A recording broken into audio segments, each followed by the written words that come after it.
Actually देखो पिछले class में एक क्वेश्चन दिए थे, इसको थोड़ा सा डिस्कस करके तब हम लोग आगे मूव करते हैं रोटेशनल मोशन में।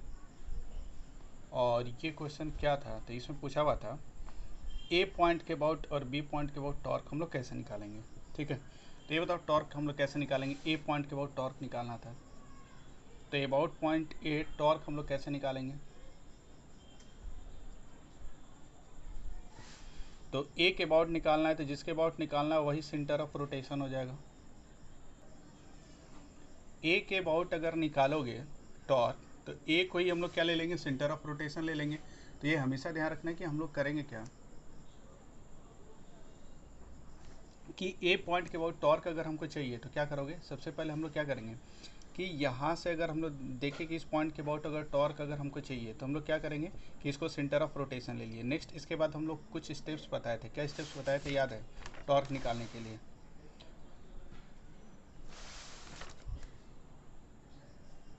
लाइन ऑफ फोर्स को हम लोग क्या करेंगे, ड्रॉ करेंगे। ठीक है, तो एक्चुअली देखो इस पॉइंट के अबाउट अगर टॉर्क हमको चाहिए तो हम लोग क्या करेंगे, इस पॉइंट के अबाउट टॉर्क निकालने के लिए इसको सेंटर ऑफ रोटेशन ले लिए।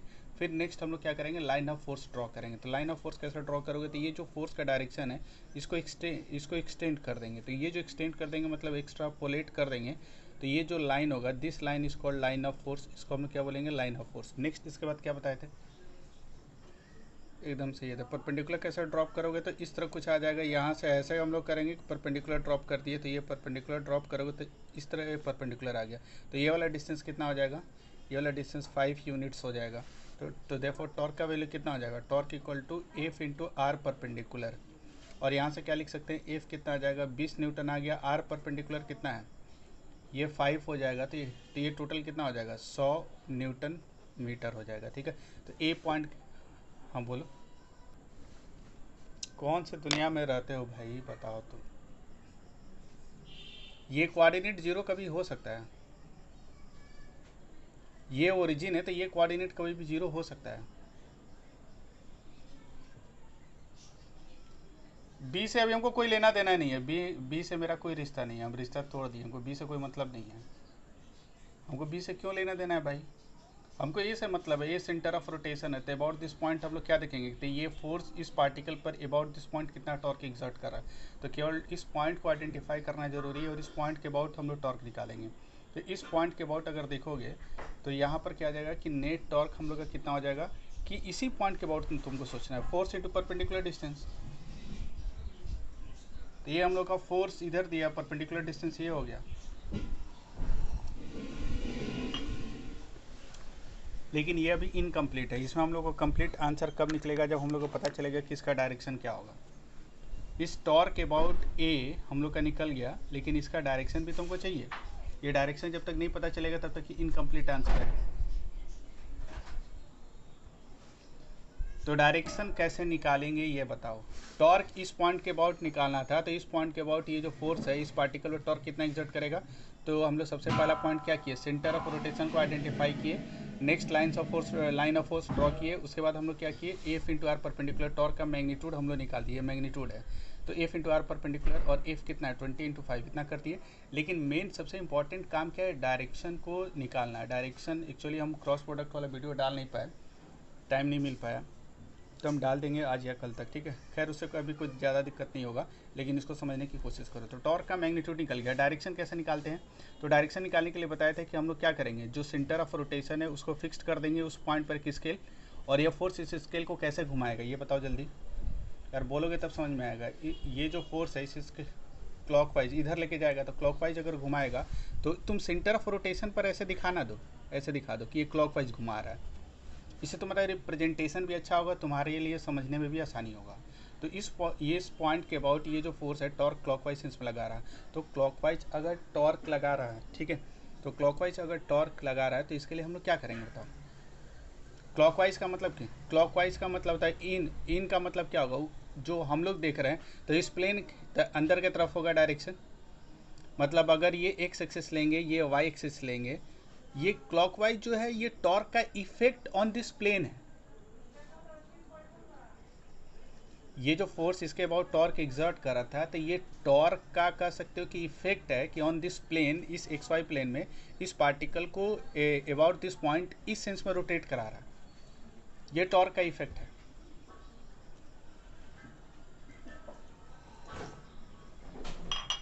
समझ में आ रहा कि नहीं आ रहा? ये टॉर्क का इफेक्ट है कि ये पार्टिकल क्लॉकवाइज सेंस में इस प्लेन में रोटेट करेगा, लेकिन एग्जैक्टली टॉर्क इस प्लेन में कहीं नहीं है, इस प्लेन के परपेंडिकुलर होगा, या तो ऊपर की तरफ होगा या अंदर की तरफ होगा। अगर हम यही प्लेन ले लेते हैं तो टॉर्क का डायरेक्शन या तो ऊपर की तरफ होगा, नहीं तो नीचे की तरफ होगा।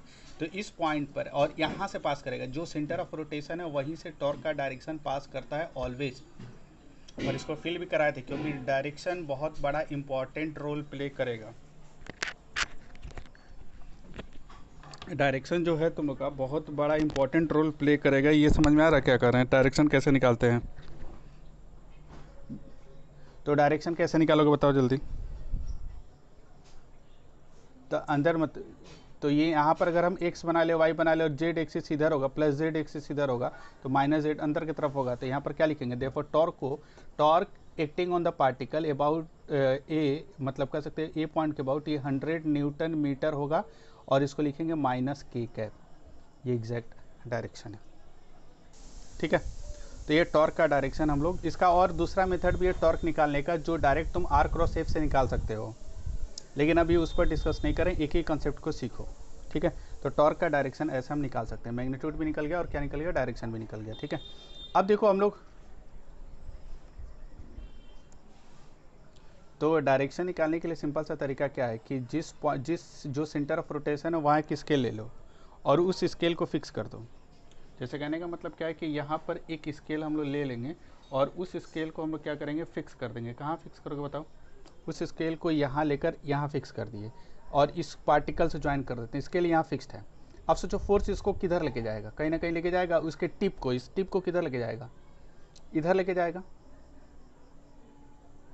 तो ये टिप अगर इधर जाएगा तो ये कौन सा सेंस हुआ, इधर कोई भी चीज़ घूमता है क्लॉकवाइज। क्लॉकवाइज में तुम सोचो ना, कोई किसी नल को बंद करते हो, ऐसे बंद करोगे तो किधर जाएगा, अंदर की तरफ जाएगा। तो सिंपल सा कह सकते हो कि ये जो टॉर्क जो भी लग रहा है इस पार्टिकल पर अबाउट दिस पॉइंट इस पार्टिकल पर जो टॉर्क लग रहा है इसको क्लॉकवाइज घुमा रहा है। तो हम लोग सेंटर ऑफ रोटेशन के पास ऐसा एक नोटेशन दे दिए, ये कि क्लॉकवाइज घुमा रहा है। और क्लॉकवाइज का मतलब इन होता है। इन का मतलब क्या होता है कि जो टॉर्क का डायरेक्शन है वो सेंटर ऑफ रोटेशन से पास करेगा। ये सबसे इंपॉर्टेंट कंसेप्ट है, सेंटर ऑफ रोटेशन से पास करेगा या एक्सिस ऑफ रोटेशन से पास करेगा, और ऑलवेज इसके परपेंडिकुलर होगा। ये जो प्लेन में ये पार्टिकल है उस प्लेन के क्या होगा, परपेंडिकुलर होगा। तो परपेंडिकुलर किधर होगा, या तो अंदर की तरफ या ऊपर की तरफ। क्लॉकवाइज इन का मतलब क्या होगा, अंदर होगा। तो इस पॉइंट पर टॉर्क का डायरेक्शन अंदर की तरफ। तो यहाँ अगर एक्स एक्सिस, ये वाई एक्सिस और ये जेड एक्सिस है, तो अंदर क्या होगा, माइनस जेड एक्सिस। तो टॉर्क का डायरेक्शन किधर होगा, माइनस जेड एक्सिस की तरफ होगा। तो इसलिए टॉर्क का मैग्नीट्यूड इतना होगा, लेकिन डायरेक्शन क्या होगा, माइनस के कैप। बोलो यार, ये वाला क्लियर हुआ कि नहीं हुआ, टॉर्क का? ठीक है, तो मेरे ख्याल से क्लियर हो गया। इसमें एक और क्वेश्चन था, और इस क्वेश्चन में ऐसे था कि ये हम लोग ले लेते हैं एक्स वाई प्लेन ऐसे ले लिए, वाई एक्स, और एक पार्टिकल यहाँ ले लेते हैं। इस पर एक फोर्स लग रहा, और ये फोर्स लग रहा सपोज करो 20 न्यूटन, और कह रहा है कि इसका कोऑर्डिनेट 3 और 5 है। और हम लोग को एक पॉइंट ले लिए बी पॉइंट, जिसका कोऑर्डिनेट 0, 5 है। इसके बाद टॉर्क निकालना है। कैसे निकालोगे यार, बोलो जल्दी, कैसे निकालोगे ये सब? तो जिसके अबाउट निकालना उसको सेंटर ऑफ रोटेशन ले लिए। नेक्स्ट अगला काम क्या करेंगे, तो लाइन ऑफ फोर्स हम लोग ऐसे इस फोर्स के डायरेक्शन को एक्सट्रापोलेट कर देंगे। तो ये तुम्हारा क्या, लाइन ऑफ फोर्स हो गया। नेक्स्ट अगला काम क्या करेंगे, तो इस पॉइंट से इस लाइन पर परपेंडिकुलर, तो कोई परपेंडिकुलर ड्रॉप कर सकते हो। जब इस लाइन के इधर होगा या इधर होगा तभी तो परपेंडिकुलर डाल सकते हो, लेकिन ये पॉइंट तो वहीं पर है। तो यहाँ पर आर परपेंडिकुलर कितना हो जाएगा, 0 हो जाएगा। परपेंडिकुलर डिस्टेंस कुछ होगा, कभी नहीं होगा। समझ में आ रहा, इस लाइन और इस पॉइंट से इस लाइन पर कोई परपेंडिकुलर डाल ही नहीं सकते हो, ठीक है, कभी भी नहीं डाल सकते हो। ये लाइन अगर ऊपर होता है या नीचे होता है तब परपेंडिकुलर डाल सकते थे, लेकिन इस पॉइंट से तुम्हारा क्या होगा, ये लाइन पर ही लाई करेगा। तो यहाँ आर परपेंडिकुलर 0 हो गया। तो टॉर्क अबाउट पॉइंट बी ये कितना हो जाएगा, 0 हो गया। बी के अबाउट टॉर्क का वैल्यू कितना हो जाएगा, 0 हो जाएगा। तो यहाँ डायरेक्शन की कोई बात ही नहीं आती है। तो यहाँ से एक बहुत इंपॉर्टेंट कंक्लूजन निकाल सकते हो, और ये कंक्लूजन केवल यहाँ के लिए नहीं, बहुत जगह के लिए भी तुम काम में आ सकता है। और ये कंक्लूजन क्या है जो तुम हमेशा टॉर्क कैलकुलेट करते समय याद रखना। और ये कंक्लूजन क्या है कि अगर ध्यान से देखो, ये अगर लाइन ऑफ फोर्स कहाँ से पास कर रहा है, अगर फोर्स का जो डायरेक्शन है उस डायरेक्शन को एक्सटेंड करने पर जो लाइन ऑफ फोर्स आ रहा है, अगर वो सेंटर ऑफ रोटेशन, ये सेंटर ऑफ रोटेशन है, अगर वो line of force centre of rotation से पास करेगा तो ऑलवेज उस फोर्स की वजह से इस पॉइंट के अबाउट टॉर्क जो होगा वो जीरो होगा। अगर line of force centre of rotation से पास करेगा तो ऑलवेज उस फोर्स की वजह से टॉर्क का वैल्यू ऑलवेज कितना आ जाएगा, जीरो आ जाएगा। ये कह सकते हैं कि नहीं कह सकते हैं? लाइन ऑफ फोर्स अगर सेंटर ऑफ रोटेशन से पास किया तो तुमको आगे ये सब कैलकुलेट नहीं करना है, ये रिजल्ट डायरेक्ट याद रखना है कि नेट टॉर्क कितना हो जाएगा, जीरो हो जाएगा। तो ऐसा हम लोग लिख सकते हैं कि if the line of force is passing through कहाँ से पास करेगा बताओ, is passing through center of rotation, then the value of torque acting on the particle, torque due to force about that point मतलब वो सेंटर, जो centre of rotation हम लिए हैं, about that point is always equals to zero. लेकिन torque zero का मतलब क्या है कि वो एक गिवन पॉइंट के अबाउट टॉर्क का वैल्यू जीरो होगा। हो सकता है कि किसी अदर पॉइंट के अबाउट टॉर्क का वैल्यू जीरो ना हो, जैसे देखो इस पॉइंट के अबाउट टॉर्क का वैल्यू जीरो नहीं आ रहा था, इसके अबाउट टॉर्क का वैल्यू जीरो नहीं आ रहा। तो अगर कह रहे हैं कि एक फोर्स के कारण पार्टिकल पर टॉर्क जीरो आ रहा होगा तो डेफिनेटली किसी एक पर्टिकुलर एक्सिस के अबाउट, किसी एक पर्टिकुलर पॉइंट के अबाउट टॉर्क जीरो आ रहा होगा। सारे पॉइंट के अबाउट टॉर्क जीरो आएगा ये कोई ज़रूरी नहीं है। अगर इस पॉइंट के अबाउट टॉर्क जीरो आ गया तो ये फोर्स ऑलवेज हर पॉइंट के अबाउट टॉर्क जीरो क्रिएट करेगा, ये गलत स्टेटमेंट है। तो ये ध्यान रखना कि जब भी तुमसे कोई कह रहा है कि torque exerted by a force about torque exerted by a force zero, that means किसी एक पर्टिकुलर पॉइंट के अबाउट वो टॉर्क या किसी पर्टिकुलर एक्सिस के अबाउट वो टॉर्क कितना प्रोड्यूस कर रहा होगा, जीरो कर रहा होगा। ठीक है, तो अगर line of force centre of rotation से पास करे, और एक्सिस ऑफ रोटेशन भी डाल सकते हो, सेंटर ऑफ रोटेशन और एक्सिस ऑफ रोटेशन भी डाल सकते हो, अगर इससे पास करेगा तो ऑलवेज टॉर्क का वैल्यू कितना आ जाएगा, जीरो आएगा। ये क्लियर हुआ कि नहीं हुआ यार, बोल नहीं रहे हो? टॉर्क कैसे कैलकुलेट करते, ये क्लियर हुआ कि नहीं हुआ? चल तो गई, ये समझ में आ रहा कि नहीं आ रहा? यहाँ तक क्लियर हो गया टॉर्क कैसे निकालते हैं और टॉर्क क्या होता है ये भी बता दिए थे। अब हम लोग देखते हैं नेक्स्ट इसका एप्लीकेशन थोड़ा सा एक्सटेंडेड ऑब्जेक्ट में लेते हैं। ये क्या था, एक पार्टिकल के केस में टॉर्क का कंसेप्ट अप्लाई कर रहे थे, लेकिन एक रिजिड बॉडी के केस में भी सेम कंसेप्ट, सेम कह सकते हो कि आइडिया इंप्लीमेंट होगा। जैसे कहने का मतलब क्या है कि सपोज करो, ठीक है, एक एग्जाम्पल हम लोग लेते हैं और इसको तुम लोग सोच कर बताना क्या होगा। सपोज करो एक रॉड ऐसे ले लिए और ये ऐसे एक रॉड है, ठीक है, और इस रॉड को यहाँ फिक्स किया हुआ है, और सपोज करो किसी टाइम टी पर ये कुछ इस तरह हो गया। मान लो इस रॉड को फिक्स किए थे, हिंज किए थे, और हिंज करने के बाद कुछ देर के बाद ये क्या कर रहा है कि वर्टिकल के साथ कुछ एंगल थीटा बना रहा है। क्या बना रहा है? कुछ एंगल थीटा बना रहा है, ठीक है। जैसे मान लो ये ऐसे था, कुछ देर के बाद ऐसे हो गया, और ये वर्टिकल लाइन के साथ एंगल थीटा बना रहा है, ठीक है, ये एंगल थीटा बना रहा है। ये रॉड हम लोग ऐसे ले लिए और वर्टिकल लाइन के साथ थीटा एंगल बना रहा है, ठीक है।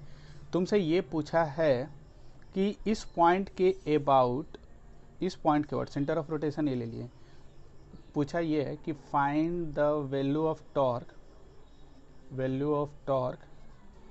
Torque due to mg, due to weight of the rod, weight of the rod का मास m है, लेंथ l है। जल्दी बताओ क्या होगा?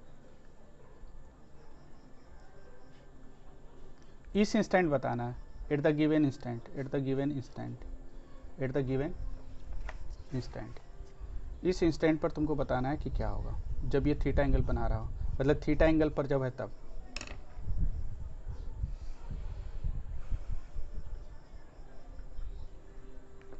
रॉड का मास m है, लेंथ l है। जल्दी बताओ कैसे निकालोगे। और तुमको अंकित ओझा तुम बोले हो 2l साइन थीटा क्यों आएगा भाई,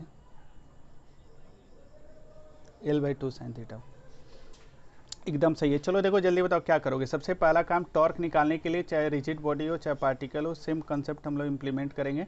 और सेम कंसेप्ट कैसे इम्प्लीमेंट करेंगे, तो सबसे पहले बताओ क्या करोगे। सबसे पहला काम क्या है, हमको इस इंस्टेंट नहीं निकालना, हमको इस इंस्टेंट निकालना है कि इस रॉड पर इस समय इस इंस्टेंट टॉर्क कितना होगा।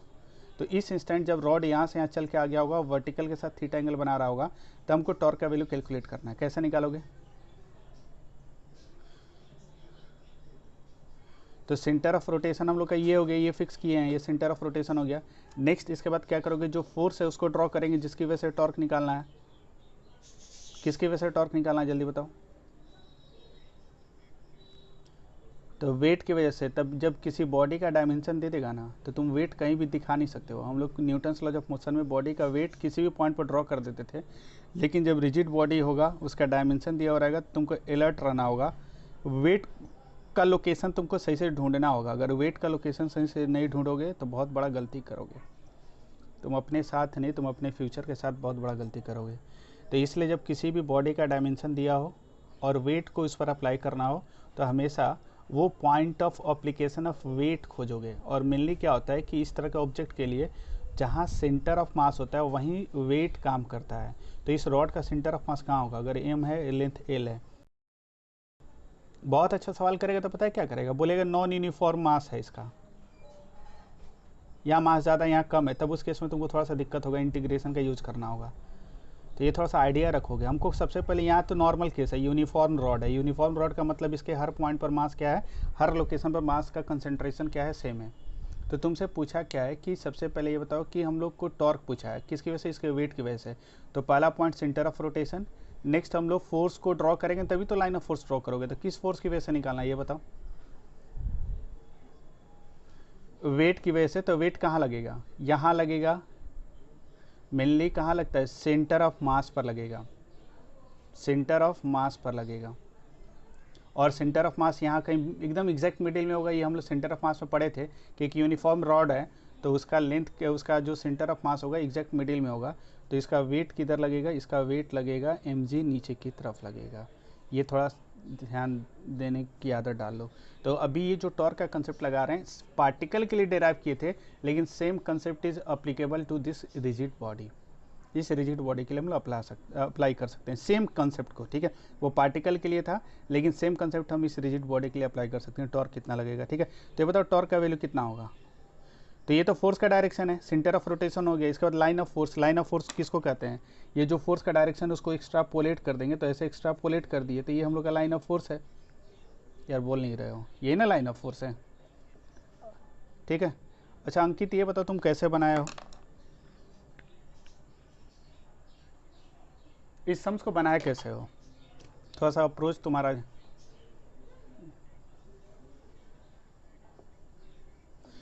क्योंकि बहुत एक्चुअली क्या होता है कि बहुत सारे टीचर गलत तरीके से इसको पढ़ाते हैं। करते क्या है कि वेट को तोड़ देंगे, बोलेंगे देख फोर्स जो है ना इसको ऐसे ब्रेक कर देंगे, एक परपेंडिकुलर रॉड के और एक इधर कर देंगे। तो परपेंडिकुलर से टॉर्क कितना आएगा, इसकी वजह से टॉर्क आएगा। दिस इज द मतलब कह सकते हो कि वो टोटल का टोटल गलत कंसेप्ट है। नो डाउट तुम्हारा तो एकदम सही क्यों, क्योंकि कुछ यूट्यूब बाबा लोग ऐसे पढ़ाते हैं। तो ये ध्यान रखना कि कभी भी फोर्स को टॉर्क निकालने के लिए फोर्स को कंपोनेंट में ब्रेक नहीं करेंगे। क्योंकि कोई हमसे डाउट पूछा था, बोला था कि ऐसा ही कुछ था पिछले साल, तो क्या किया था कि फोर्स को ही ऐसे कंपोनेंट में ब्रेक कर दिया था। कभी गलती से ऐसा काम नहीं करोगे। टॉर्क का एकदम सिंपल सा कंसेप्ट है, centre of rotation, line of force, और सेंटर ऑफ रोटेशन से इस लाइन ऑफ फोर्स पर हम परपेंडिकुलर इस पॉइंट से ड्रॉप कर देंगे। सिंपल सा कंसेप्ट है, समझ में आ रहा सबको, हाँ ना बोलो यार। क्योंकि तुम लोग को बता रहे हैं हम, बहुत टीचर गलत तरीके ऐसा कोई एक बॉडी ले लिया और मान लो तुमसे पूछा कि ये बताओ कि इसकी वजह से फोर्स ऐसे एग्जर्ट कर रहे हैं, ये एंगल थीटा है, ठीक है, तो इसकी वजह से इस पॉइंट के बाद टॉर्क कितना होगा। तो होता क्या है कि तुम लोग गलत वीडियो देख लेते हो। मैक्सिमम लोग तो गलत ही उल्टा सीधा पढ़ाते हैं। तो ये गलत काम करते क्या हो कि वो बोलता है कि देख इस ये जो फोर्स वाला लग रहा है ना, तो इसको क्या करोगे तुम, एक कंपोनेंट इधर आ जाएगा, एफ साइन थीटा इधर आ जाएगा, एफ कॉस थीटा, तो ये सेंटर ऑफ रोटेशन से पास कर रहा है, इसलिए इसके कारण टॉर्क जीरो, इसके कारण टॉर्क होगा F cos theta into L कर देगा। नो डाउट आंसर आ जाएगा, लेकिन दिस इज तो पूरा कह सकते हो कि टोटल का टोटल गलत कंसेप्ट है। कभी भी ऐसा काम नहीं करोगे, नहीं तो अच्छे क्वेश्चन में, मतलब जेई एडवांस और जेई मेन या नीट के सवाल में तुम फंस जाओगे। अभी के लिए खुश हो जाओगे, बहुत आसान लग रहा है, लेकिन ये क्या है कि गलत कंसेप्ट है। तो इसीलिए तुम लोग जब हम पढ़ाते हैं तो मेरी कोशिश ये रहती है कि दिमाग में मिस कंसेप्ट मत डालो। मिस कंसेप्ट अगर डालिए तो ये तुम्हारे लिए बहुत खतरनाक है, क्योंकि तुम लोग का मन तो मानता नहीं है, दिल तो तुम लोग का बच्चा है, कभी ना कभी इधर उधर से वीडियो देख ही लेते हो तुम लोग, मन मानता नहीं है। और इस तरह के अगर कंसेप्ट को एडॉप्ट कर लेते हो तो ये तुम्हारे लिए बड़ी खतरनाक होता है, क्योंकि ये सब तुम कंसेप्ट नहीं, तुम जहर ले रहे हो और तुमको धीरे धीरे धीरे धीरे वो ख़त्म करेगा, एक साथ ख़त्म नहीं करता है। मेरे ख्याल से कुछ लोग ये सब कंसेप्ट देखे होंगे, कितने लोग देखे हैं ईमानदारी के साथ बताओ।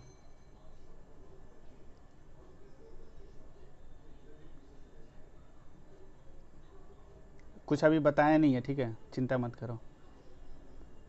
ये मिस कंसेप्ट मत रखोगे, क्योंकि अभी इसमें बताया ये थे कि ये फोर्स लगा रहे हैं तो इसको दो कंपोनेंट में ब्रेक करके लोग टॉर्क निकालते हैं। ये काम कभी नहीं करोगे, टॉर्क निकालने का काम, क्योंकि मेरा यही टारगेट रहता है कि तुम लोग गलत कंसेप्ट दिमाग में मत रखो, ठीक है। तो हम लोग टॉर्क निकालने के लिए पहला काम क्या करेंगे, सेंटर ऑफ रोटेशन, दूसरा लाइन ऑफ फोर्स, और तीसरा काम अंकित ने सही तरीके से बनाया है, क्योंकि वो यही प्रोसेस अपनाया है। इसके बाद क्या करोगे, इसके बाद हम लोग करेंगे क्या, सेंटर ऑफ रोटेशन से इस लाइन पर, लाइन ऑफ फोर्स ये है, इस पर हम परपेंडिकुलर डालना है। परपेंडिकुलर कैसे डालोगे भाई बताओ तो। इस लाइन पर परपेंडिकुलर हमको यहाँ से सेंटर से इस लाइन पर परपेंडिकुलर ड्रॉ करना है। इतना तो भगवान हम लोग को बुद्धि दी है कि हम परपेंडिकुलर ड्रॉप कर सकते हैं। तो इस लाइन पर परपेंडिकुलर कैसे ड्रॉप करोगे, यहाँ से हमको इस लाइन पर परपेंडिकुलर डालना था, कैसे डालेंगे, क्या ये वाला लाइन इधर जाएगा वो परपेंडिकुलर होगा,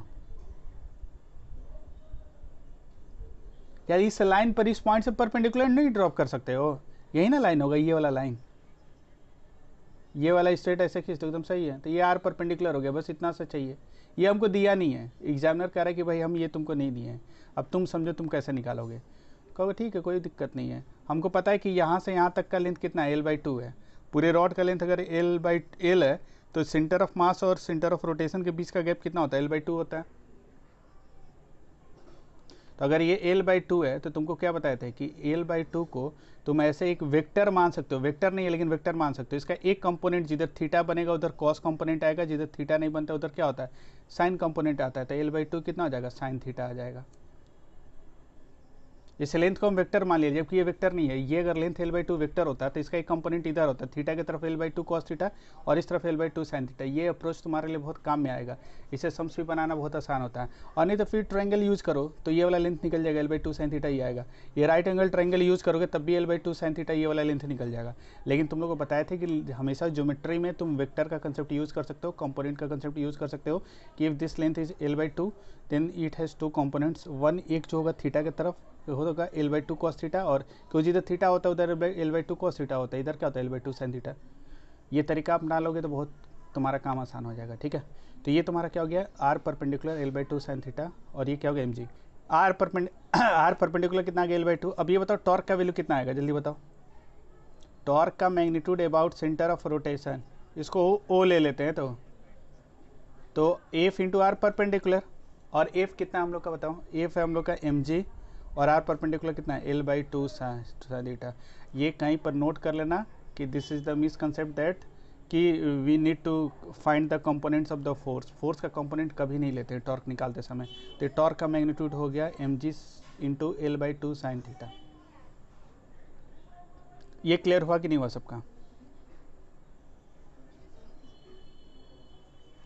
ठीक है। अच्छा एक और एग्जांपल बताते हैं, टॉर्क कैसे कैलकुलेट करोगे।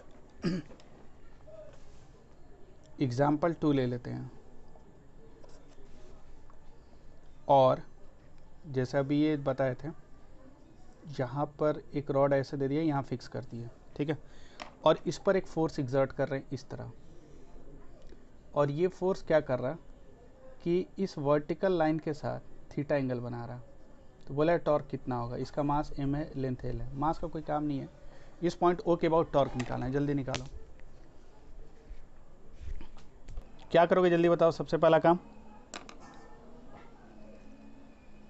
सबसे पहला काम क्या करो, सेंटर ऑफ रोटेशन सबसे पहला काम। नेक्स्ट इसके बाद क्या करेंगे, line of force. Line of force कौन सा हो जाएगा, ये वाला डायरेक्शन हम लोग का फोर्स का डायरेक्शन, ये लाइन ऑफ फोर्स हो गया, लाइन ऑफ फोर्स। नेक्स्ट अगला काम क्या करेंगे बताओ, इस पॉइंट से इस पर तो ये बताओ परपेंडिकुलर कैसा होगा, ये वाला तो परपेंडिकुलर होगा नहीं,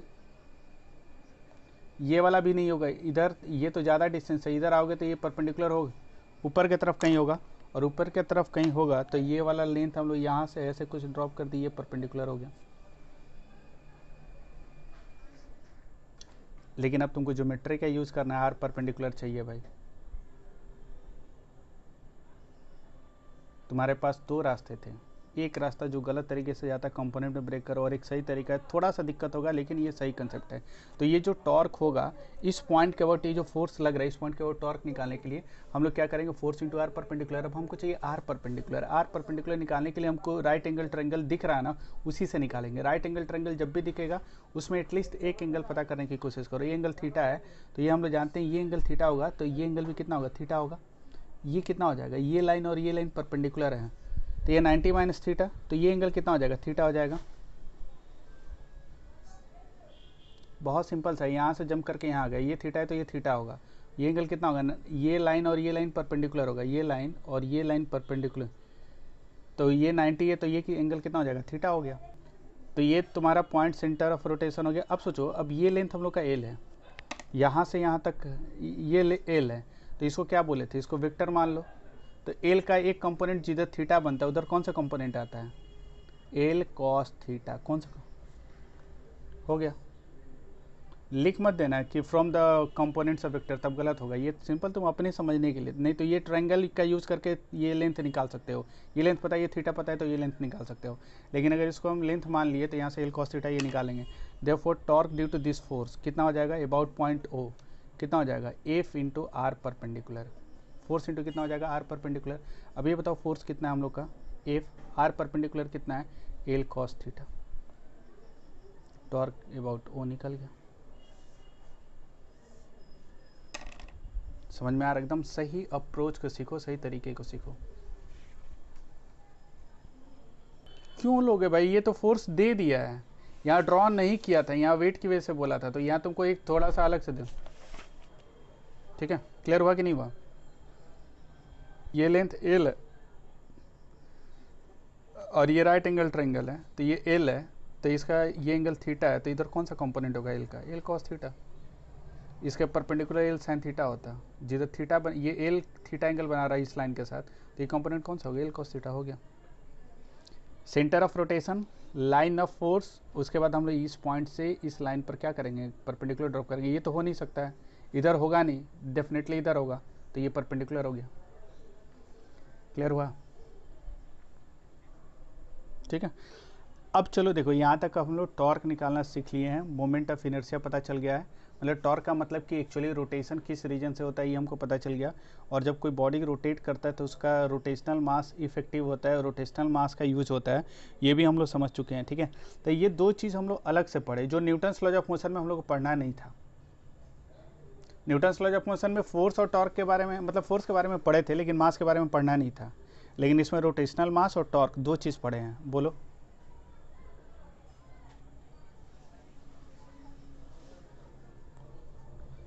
ये एक वेक्टर मान लिए, इसको वेक्टर का दो कंपोनेंट होता है, ये एक परपेंडिकुलर डाल दिए तो इधर इधर कौन, जिधर थीटा बनता है उधर कौन सा कंपोनेंट होता है,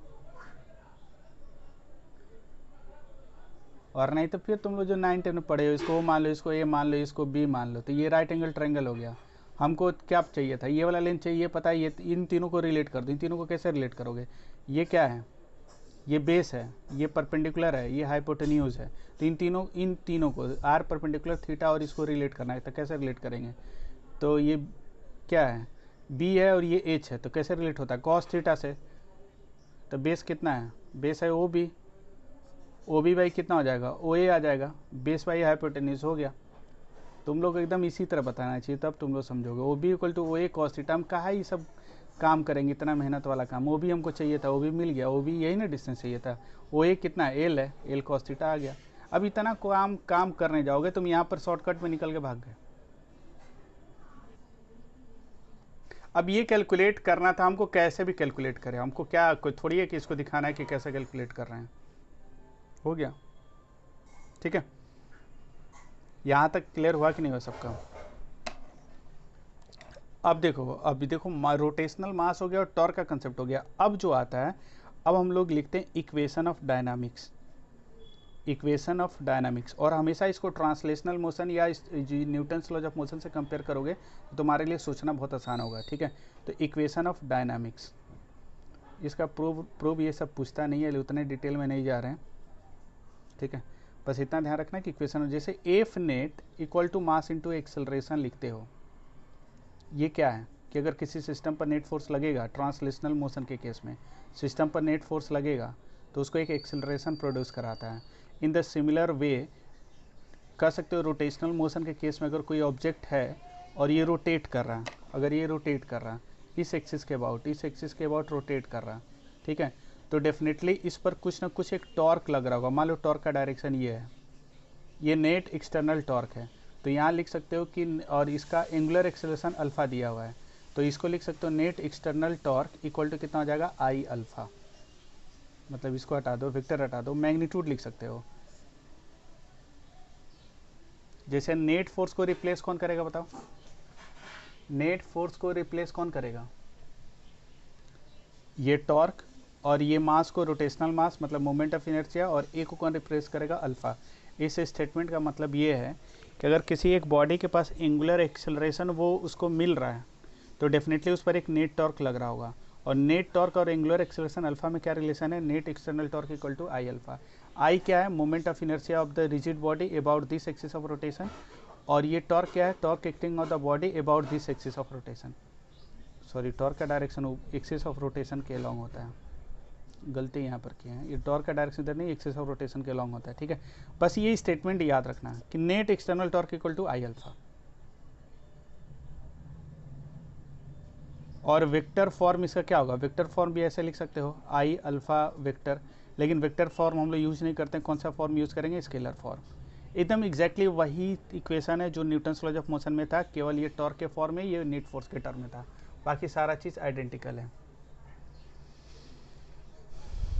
ठीक है। चलो अब देखते हैं, दैट मीन्स ये जो इक्वेशन है net external torque equals to I alpha, ये जो इक्वेशन ऑफ डायनामिक्स है, मतलब कोई भी बॉडी रोटेट करता है, कोई भी बॉडी अगर रोटेट करता है किसी एक्सिस के अबाउट तो वो इस इक्वेशन को फॉलो करता है, इस लॉ के अकॉर्डिंग रोटेट करता है।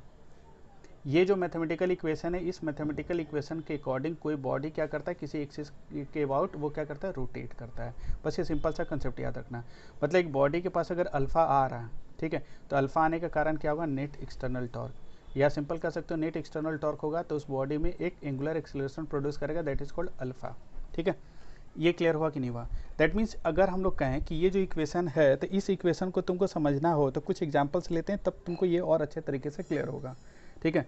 और इस इक्वेशन को अप्लाई करने का कुछ स्टेप्स हैं, और ये स्टेप्स क्या क्या है, ये किसके लिए लगेगा, रिजिड बॉडी के लिए लगेगा। ये किसके लिए अप्लाई करोगे, बोल नहीं रहे हो, जो रिजिड बॉडी क्या कर, जो रोटेट कर रहा है रिजिड बॉडी, उसके लिए यूज़ करोगे, ठीक है। तो स्टेप हम लोग देखते हैं, स्टेप 1 क्या है। पहला काम कि सबसे पहले क्या हुआ, सबसे पहले हम लोग सिस्टम डिफाइन करेंगे। क्या डिफाइन करेंगे जल्दी बताओ, सिस्टम।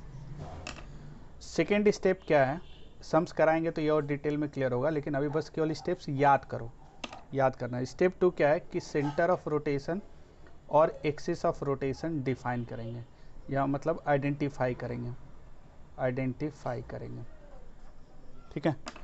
स्टेप 3 क्या है, मतलब इस इक्वेशन को इम्प्लीमेंट करोगे, कहाँ करना है कब करना है ये बता रहे हैं, लेकिन अभी कैसे करोगे, ठीक है, ये ध्यान रखना। तो इसको करने के लिए कुछ स्टेप्स है, जैसे न्यूटन्स लॉज ऑफ मोशन में तुम लोग को कुछ स्टेप्स बताए थे और सारा सवाल तुम्हारे लिए बहुत आसान हो गया था।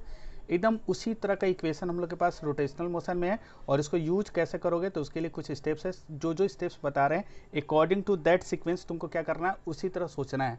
पहला स्टेप 1 की सिस्टम डिसाइड करेंगे, दूसरा स्टेप 2 क्या, centre of rotation, axis of rotation identify करेंगे, और स्टेप 3 हम लोग क्या करेंगे, स्टेप 3 assign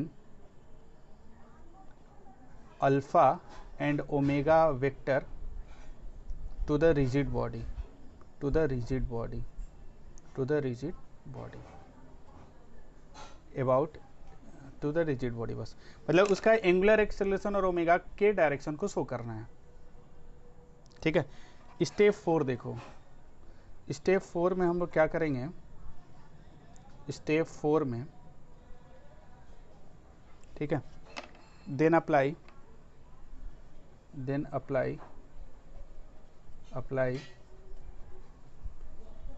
क्या अप्लाई करोगे, फॉर रिजिड बॉडी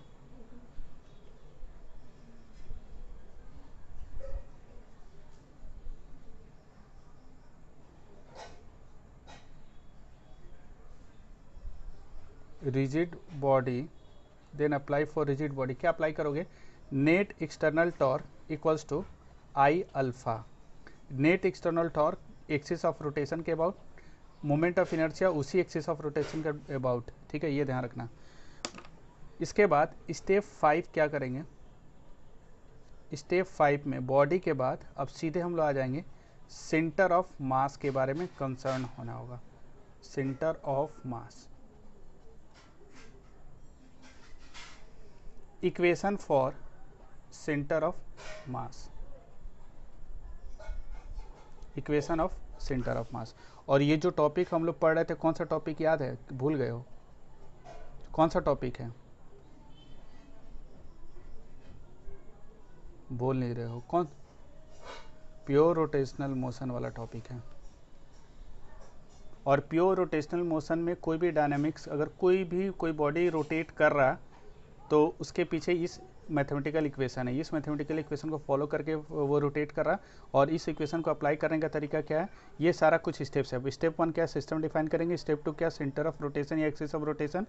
स्टेप 3 क्या है हम लोग का, कि assign alpha and omega to the rigid body. Step 4 क्या है, then apply for the rigid body. Rigid body के लिए ये इक्वेशन हम लोग यूज करेंगे, और ये इक्वेशन हम लोग का इस तरह कुछ आ जाएगा, ये इक्वेशन हम लोग यूज करेंगे। नेक्स्ट अगला स्टेप क्या है, step 5, equation of centre of mass. ठीक है, और सेंटर ऑफ मास का इक्वेशन कौन कौन सा आएगा पता है, centre of mass pure rotational motion में क्या करता है, कौन बताएगा। ओरिएंटेशन तो चेंज होता है, ये तो बहुत फंडामेंटल कंसेप्ट है, लेकिन अगर हम कहें कि सेंटर ऑफ मास करता क्या है, जब बॉडी प्योर रोटेट करता है तो सेंटर ऑफ मास क्या करता है, ये बताए थे यार, बहुत बार बताए थे, और इसको लिखवाए थे इंपॉर्टेंट पॉइंट्स में, पता नहीं जब रोटेशनल मोशन पढ़ा रहे थे इतना कुछ पढ़ा दिए हैं, उसके बाद भी तुम लोग का ये हालत है।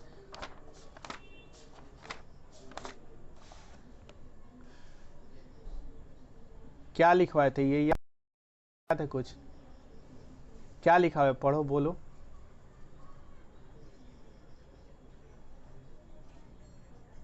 हमको तो लगता है कि हम अपने आप को ही पढ़ा रहे हैं, तुम लोग को नहीं पढ़ा रहे हैं। तुम लोग से अच्छा नोट्स तो मेरा बनता है। भूल गया, बताओ तुम लोग क्या हालत है। Centre of mass of the rigid body is in the circular motion और is at rest. Centre of mass क्या होता है, या तो रेस्ट में होगा, नहीं तो सर्कल में घूमेगा, दो काम करता है प्योर रोटेशनल मोशन में। सेंटर ऑफ मास को भूल नहीं जाओगे, सेंटर ऑफ मास को भूल गए ना तो तुम्हारे लिए बहुत दिक्कत हो जाएगा। समझ में आ रहा, centre of mass rotational motion में क्या करता है ये बताओ जल्दी। प्योर रोटेशनल मोशन में सेंटर ऑफ मास क्या करता है,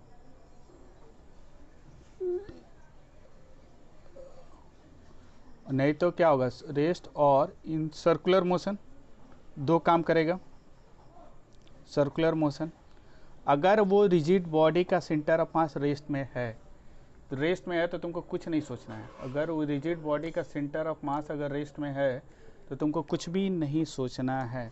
यहाँ पर लिख सकते हो there is no equation for centre of mass, there will be no any equation, there will be no any equation for centre of mass, centre of मास।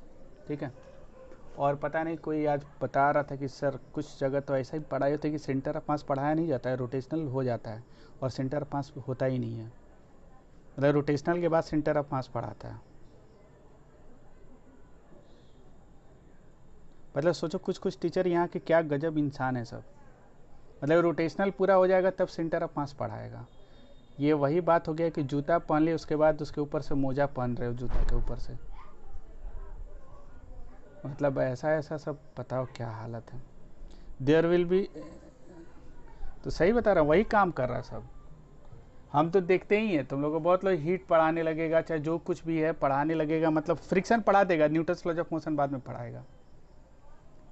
ऐसा कभी हो ना कोई दिखे ना तो बोलना कि तुम हमेशा जूता के ऊपर से मोजा पहनो, तुम्हारे लिए वही चीज़ सही है। सेंटर ऑफ मास जानते नहीं हो, रोटेशनल कहाँ से समझ में आएगा तुमको भाई। और देखो रोटेशनल आ गया तो सेंटर ऑफ मास का कंसेप्ट आ गया, पूरा का पूरा वही कंसेप्ट है। सेंटर ऑफ मास इसीलिए पढ़ा जाता है, पता नहीं तुम देखो। तो यहाँ देखो equation of centre of mass क्या होगा, देयर विल बी नो, कर सकते हो, there will be no equation for centre of mass. Next अगर सर्कुलर मोशन में होगा then there will be some equation for centre of mass.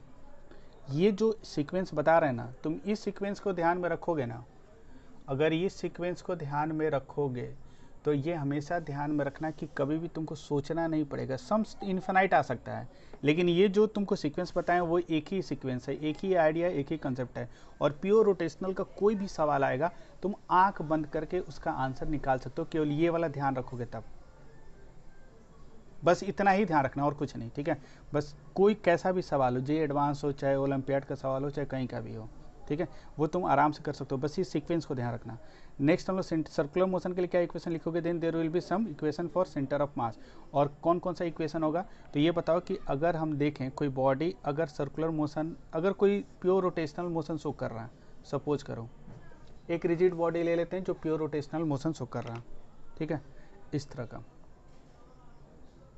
Suppose करो कि ये एक रिजिड बॉडी है, ये प्योर रोटेशनल मोशन शो कर रहा है, ठीक है। इस एक्सिस ऑफ रोटेशन इसका ये है, एक्सिस ऑफ रोटेशन ये है। इसका सेंटर ऑफ मास क्या कर रहा होगा बताओ, इसका सेंटर ऑफ मास यहाँ कहीं होगा। और ये सपोज करो कुछ ओमेगा दिया है, दैट मीन्स ये centre of mass circular motion में जा रहा होगा। तो इस सेंटर ऑफ मास का कुछ इक्वेशन होगा, कौन सा इक्वेशन होगा बता सकते हो। इक्वेशन जो होगा इसका, एक इक्वेशन होगा सेंटर का, मतलब कहने का मतलब क्या है कि ये सर्कल में घूम रहा है, ये सर्कुलर पाथ को ट्रेस कर रहा है।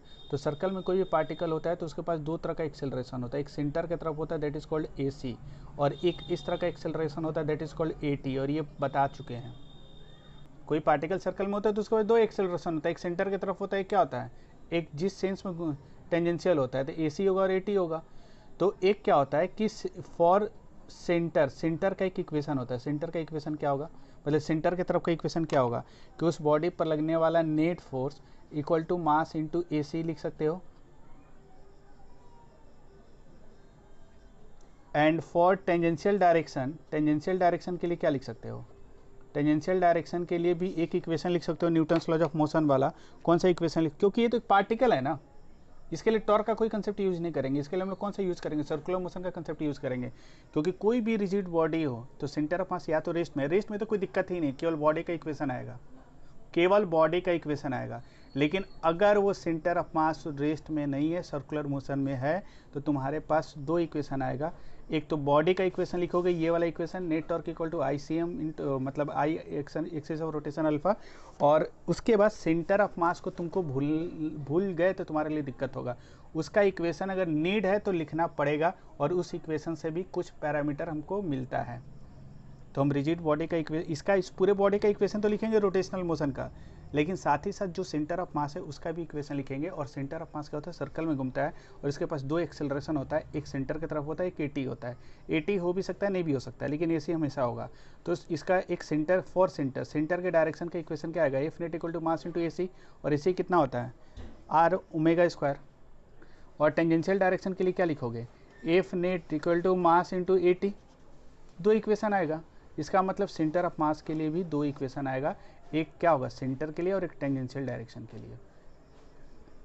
मतलब मिला जुला के फाइनली अगर जनरलाइज्ड कंसेप्ट निकालोगे, तुम्हारा जो फैन रोटेट कर रहा या किसी भी चीज़ को रोटेट करते हुए देख रहे हो, अगर वो प्योर रोटेशनल मोशन है तो उस रिजिड बॉडी के बारे में तुम ऑब्जर्वर हो तो तुम सोच सकते हो। उसका इक्वेशन लिखने के लिए तुम दो काम कर सकते हो, एक तो उस पूरे बॉडी का इक्वेशन लिख सकते हो, ये वाला net torque equal to I alpha, और दूसरा लिख सकते हो क्या, उसके सेंटर ऑफ मास को अगर देख रहे हो कि रेस्ट में है तो कोई दिक्कत नहीं है, लेकिन अगर रेस्ट में नहीं है, सर्कल में घूम रहा है, तो उसका इक्वेशन लिखना पड़ेगा। तो ये ध्यान, ये तो अब देखो, अब ये इक्वेशन जो था, इस इक्वेशन को यूज करने का ये तरीका है कि हम ऐसे यूज करेंगे, इतने सारे स्टेप्स हैं, ठीक है। अब सवाल ये उठता है कि इस इक्वेशन का मतलब इस इक्वेशन का यूज हम किस तरह के सवाल में करेंगे, क्योंकि एग्जामिनर तुमको नहीं बोलेगा कि सुनो बाबू देखो इस सवाल में तुमको ये टॉर्क का इक्वेशन लिखना है, इसमें फोर्स का इक्वेशन लिखना है, ऐसा करके तुम सवाल बनाओगे, ये सब कुछ नहीं लिखेगा। वहाँ एक तुमको न्यूमेरिकल क्वेश्चन दिया हुआ रहेगा और तुमको खुद से डिसीजन लेना होगा, तुम डिसाइडिंग फैक्टर हो कि हम इस कंसेप्ट को यूज करें कि नहीं करें। तो तुमको तो ये पता होना चाहिए कि इसको हम कहाँ यूज करेंगे। अब मान लो तुमको चाकू दे दिए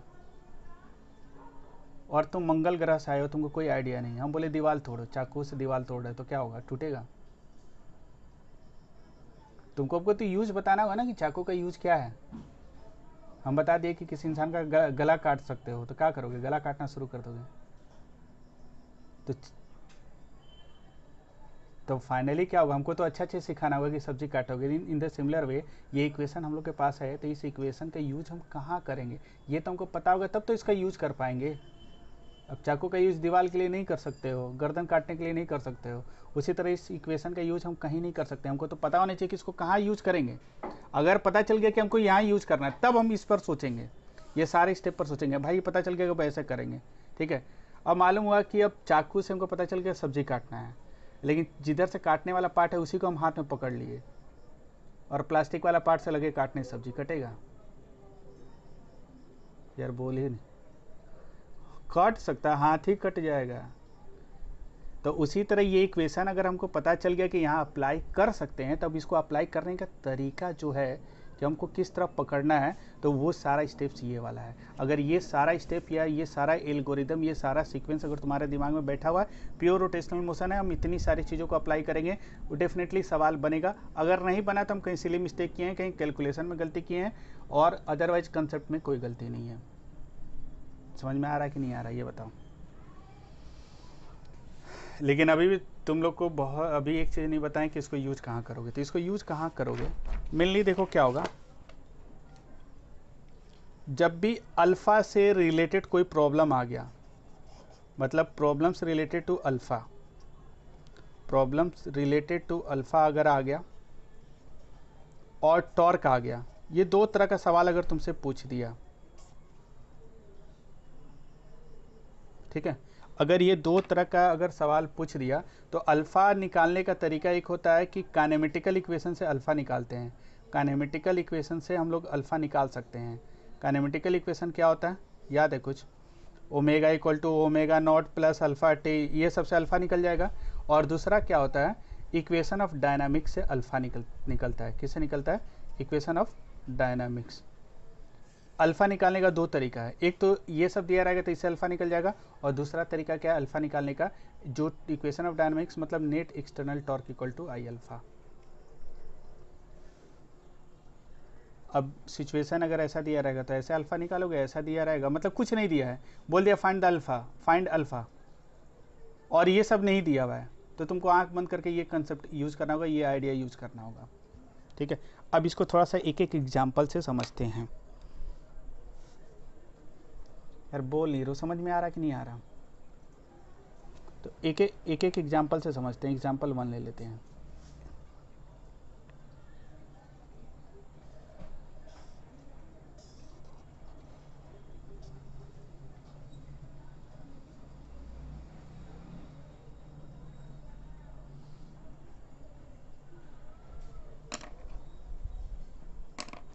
सपोज करो इस तरह एक रॉड ले लेते हैं, इस तरह एक रॉड ले लिए, और इस रॉड को हम करते क्या है कि इस रॉड को इसके सेंटर ऑफ मास पर फिक्स कर देते हैं, ऐसे इसको फिक्स कर दिए, और ये इसका एक्सिस ऑफ रोटेशन है, और इस रॉड पर फोर्स एग्जर्ट कर रहे हैं, इधर से एक फोर्स एग्जर्ट कर रहे हैं एफ,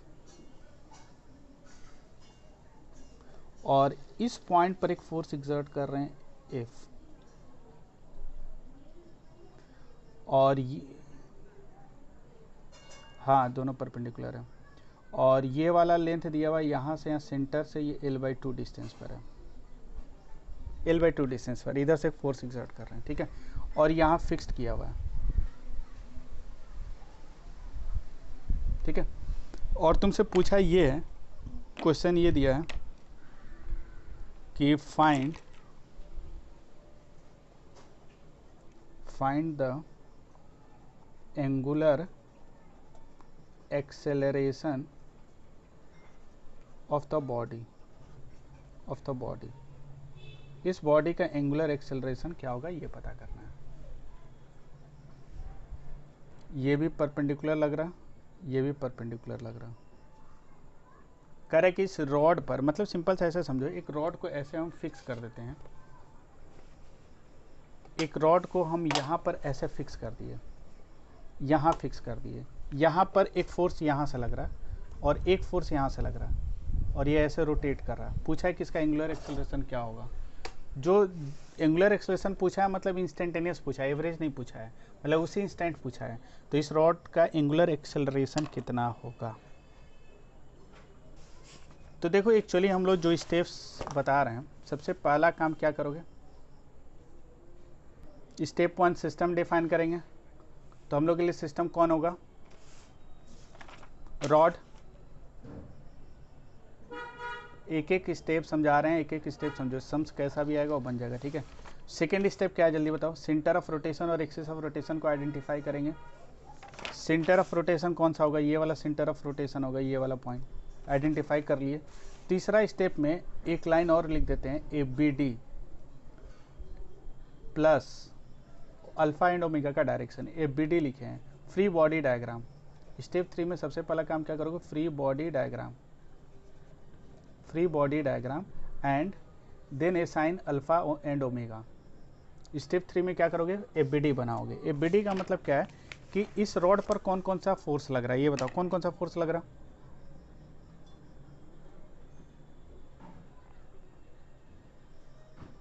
दो ही फोर्स लग रहा है। इसका फ्री बॉडी डायग्राम का मतलब क्या होता है कि इस रॉड पर लगने वाले सारे फोर्सेस को हम लोग ड्रॉ करेंगे।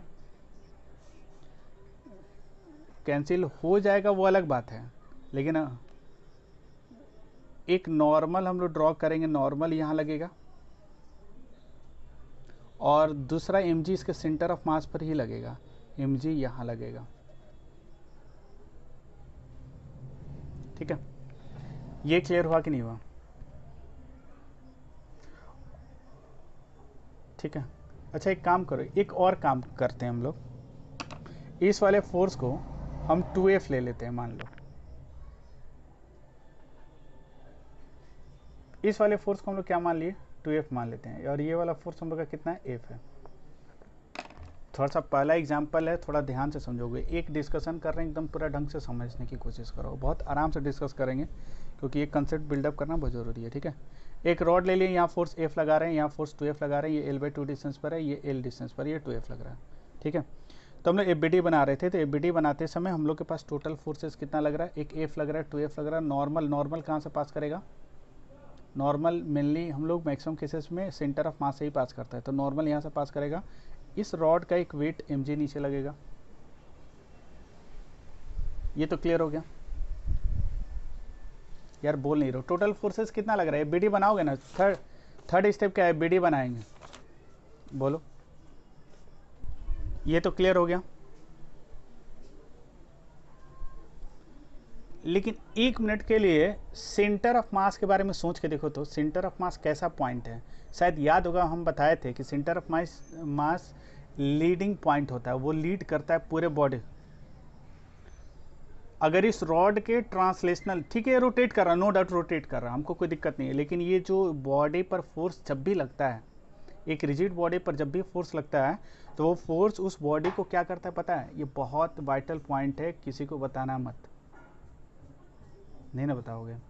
एक्चुअली देखो ये जो पॉइंट बता रहे हैं बहुत इंपॉर्टेंट कंसेप्ट है, बहुत छोटा सा लाइन है, लेकिन तुमको विजुअलाइजेशन देने में बहुत ज़्यादा हेल्प करेगा। अगर हम इस रॉड की बात करें तो इस रॉड पर, मतलब आज के बाद याद रखना कि अगर कोई भी रिजिड बॉडी है, कोई भी रिजिड बॉडी है, उस पर जब भी फोर्स एग्जर्ट करोगे तो वो फोर्स पता है, उस फोर्स के पॉइंट ऑफ व्यू से सोचो, ये जो फोर्स होगा ना, इस फोर्स के पॉइंट ऑफ व्यू से सोचोगे ना, तो ये हमेशा क्या करेगा, दो काम करना चाहेगा, बॉडी को ट्रांसलेट कराने की कोशिश करता है और प्लस रोटेट कराने की कोशिश करता है। लेकिन इसे बोर्ड वोर्ड के एग्जाम में मत लिखना कि फोर्सवा ई करता है ना कि उसको ट्रांसलेट कराएगा, रोटेट कराएगा, तो टीचरवा भकुआ जाएगा। तुम लोग के लिए सबसे इंपॉर्टेंट कंसेप्ट और ये एग्जैक्ट रियलिटी है। अगर हम रिजिड बॉडी नहीं लेते हैं तो रोटेशन को हम लोग सोचेंगे नहीं, लेकिन जब रिजिड बॉडी पर कोई एक फोर्स लगता है, किसी रिजिड बॉडी पर अगर एक फोर्स लगता है, तो वो फोर्स उस इंस्टेंट उस बॉडी पर दो तरह का इन्फ्लुएंस देने की कोशिश करता है। दुनिया का कोई भी रिजिड बॉडी, और ये मेरा खुद का अपना कंसेप्ट है और इसमें तुमको सोचना भी नहीं है, ये हम पूरा वेरीफाई करके देख लिए हैं और हर जगह ये एकदम पूरा वैलिड है और तुमको हम प्रूफ करके भी दिखा सकते हैं। अगर बॉडी पर अगर फोर्स लगेगा तो वो फोर्स उस बॉडी को हमेशा क्या करता है, ट्रांसलेट कराने की कोशिश करेगा और रोटेट कराने की कोशिश करेगा, दोनों काम करने की कोशिश करेगा। ठीक है, तो अगर मान लो, सिंपल सी बात, अगर मान लो ये जैसे एक रिजिड बॉडी ले लिए, ये एक रिजिड बॉडी हम ले लेते हैं। ठीक है, सपोज करो हम इस पर एक फोर्स एग्जर्ट कर रहे हैं और ये फोर्स कैसे एग्जर्ट कर रहे हैं, इस तरह एग्जर्ट कर रहे हैं। ठीक है, तो ये बताओ कि अगर हम फोर्स यहाँ एग्जर्ट करेंगे तो ये जो फोर्स एग्जर्ट करेंगे वो फोर्स क्या करेगा, बताओ? इस बॉडी को रोटेट कराना चाहेगा। और तुमको ये भी बताए थे कि अगर जो बॉडी फिक्स किया हुआ नहीं है और स्मूथ सरफेस है, कोई फ्रिक्शन वक्शन नहीं है, स्मूथ सरफेस है, और ये अगर रिजिड बॉडी है, अगर फिक्स किए नहीं हो तो ये हमेशा किसके अबाउट घूमता है, ये अपने सेंटर ऑफ मास के अबाउट घूमता है। किसके अबाउट घूमे? लेकिन अगर हम यहाँ फिक्स कर दिए तो इसी के अबाउट घूमेगा, लेकिन फिक्स नहीं करेंगे तो जब भी घूमेगा तो किसके अबाउट घूमेगा? लेकिन इस बोल तो दिए तुम, लेकिन अब देखो कहाँ घूम रहा, बताओ तो? हम तो फिक्स किए नहीं है, सेंटर ऑफ मास के अबाउट नहीं घूम रहा है।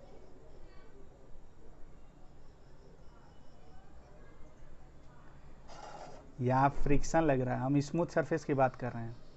ठीक है, तो अगर मान लो स्मूथ सरफेस होगा तो उस पर जब भी, जैसे मान लो इसकी अगर हम बात करें, ये वाला ही अगर रिजिड बॉडी ले लेते हैं, इसकी अगर हम बात करें तो इस पर जब भी हम फोर्स एग्जर्ट करेंगे, कहीं पर भी फोर्स एग्जर्ट करें, ठीक है, जैसे कहने का मतलब क्या, कोई और अच्छा सा एग्जांपल ले लो, जैसे ये वाला ले लो, ये तो स्मूथ सरफेस की तरह काम करेगा।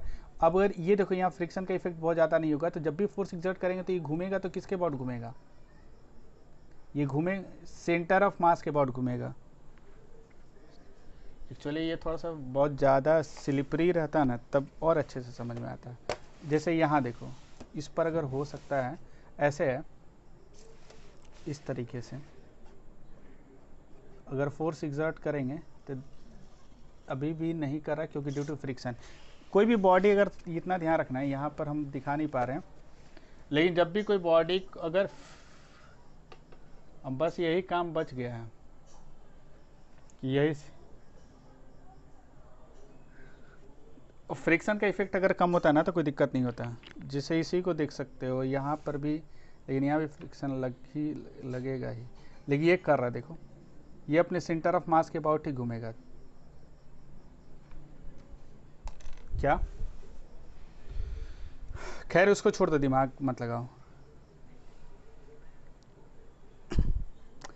उस पर, दिमाग मत लगाओ ना, बस इतना ध्यान रखो कि अगर कोई, अरे हटाओ ना उसको, ये समझ में आया कि नहीं? अगर फिक्स्ड है तो उसी पॉइंट के अबाउट घूमेगा, नहीं फिक्स्ड है तो सेंटर ऑफ मास के अबाउट घूमेगा, ये तो पता ही है इसको, कब तो ज़्यादा इस पर दिमाग मत लगाओ। ठीक है, तो एक्चुअली देखो क्या होता है कि जब हम किसी बॉडी पर फोर्स एग्जर्ट करते हैं तो हर फोर्स का दो काम होता है। हर फोर्स वो ट्राई क्या करता है, उसको ट्रांसलेट कराने की कोशिश करता है, रोटेट कराने की कोशिश करता है। ठीक है, तो इसीलिए जब हम मान लो ये पेन है तो इस पर जब हम फोर्स एग्जर्ट करेंगे, अगर हम इस पॉइंट पर अगर फोर्स एग्जर्ट कर रहे हैं तो ये देखो क्या कर रहा है, इसको ट्रांसलेट कराने की भी कोशिश कर रहा है, इसको रोटेट कराने की भी कोशिश कर रहा है। देखो यहाँ पेन था, इस पर जब हम फोर्स एग्जर्ट किए तो ये क्या हो रहा है, ये देखो रोटेट कर रहा है, और अगर ये स्मूथ होता है तो ये ट्रांसलेट भी करता प्लस क्या कर रहा है, रोटेट भी कर रहा है। देखो, क्योंकि इसके सेंटर ऑफ, एक्चुअली हम जब भी फोर्स एग्जर्ट कर रहे हैं तो ये फोर्स क्या करेगा, इसका जो सेंटर ऑफ मास है ना, इस सेंटर ऑफ मास को आगे ले जाने की कोशिश करेगा। इसीलिए जब भी हम फोर्स एग्जर्ट करेंगे, जैसे यहाँ देख लो, मान लो यहाँ पर इस पर अगर हम फोर्स एग्जर्ट कर रहे हैं यहाँ पर, ठीक है, इसका सेंटर ऑफ मास यहाँ है कि नहीं है, इसका सेंटर ऑफ मास इस लोकेशन पर है, और जब फोर्स एग्जर्ट करेंगे तो इस फोर्स का काम क्या होगा, रोटेट कराएगा और सेंटर ऑफ मास को आगे क्या करेगा, आगे भी लेके जाएगा, दोनों काम करेगा। ये फोर्स तो यही ना कोशिश करेगा। तो एग्जैक्टली देखो, जब हम फोर्स एग्जर्ट कर रहे हैं तो ये ऐसा कुछ हो गया। तो सोचो सेंटर ऑफ मास यहाँ था और सेंटर ऑफ मास यहाँ चला गया, एक्चुअली ये सर्कल में आ गया, ये सर्कल में आ गया सेंटर ऑफ मास। लेकिन अगर स्मूथ होता तो जब हम फोर्स एग्जर्ट कराते तो ये क्या करता, ये फोर्स एग्जर्ट करने के साथ क्या होता है, ये थोड़ा सा आगे भी जाता और ऐसे भी होता, मतलब ये सीधा चलता, ये सेंटर ऑफ मास कहाँ जाता, सीधा चलता, और ये रोटेट भी करता है। और फ्रिक्शन लग रहा है तो क्या कर रहा है, काउंटर बैलेंस कर दे रहा है, उसको ट्रांसलेट नहीं होने दे रहा है। समझ में आ रहा है, क्योंकि देखो जो यहाँ जैसे फोर्स एग्जर्ट कर रहे हैं तो यहाँ फ्रिक्शन आ जा रहा है, फ्रिक्शन आने की वजह से ही सेंटर ऑफ मास पर टोटल फोर्स कितना हो गया, ये जो स्टैटिक फ्रिक्शन और जो फोर्स दे रहे हैं दोनों एक दूसरे को कैंसिल कर दे, इसलिए सेंटर ऑफ मास ट्रांसलेट नहीं कर रहा है, यहाँ देखो रोटेट कर रहा है। लेकिन अगर ये फ्रिक्शन नहीं होता तब उस कंडीशन में क्या होता, वो पूरा का पूरा स्लिप कर जाता। इम्पल्स दे दोगे तो इम्पल्स अलग कंसेप्ट हो गया, लेकिन वो भी सही एग्जांपल है कि अगर हम इम्पल्स देंगे तो वो क्या है कि वो भी फोर्स लग रहा है, लेकिन बहुत ज़्यादा अमाउंट का फोर्स लग रहा है, तब उस केस में सेंटर ऑफ मास सीधा जाएगा, रोटेट भी करेगा। वो तो कर ही सकते हो, कोई दिक्कत नहीं है। ऐसे कर दिए तो देखो सेंटर ऑफ मास सीधा गया और ये रोटेट भी किया।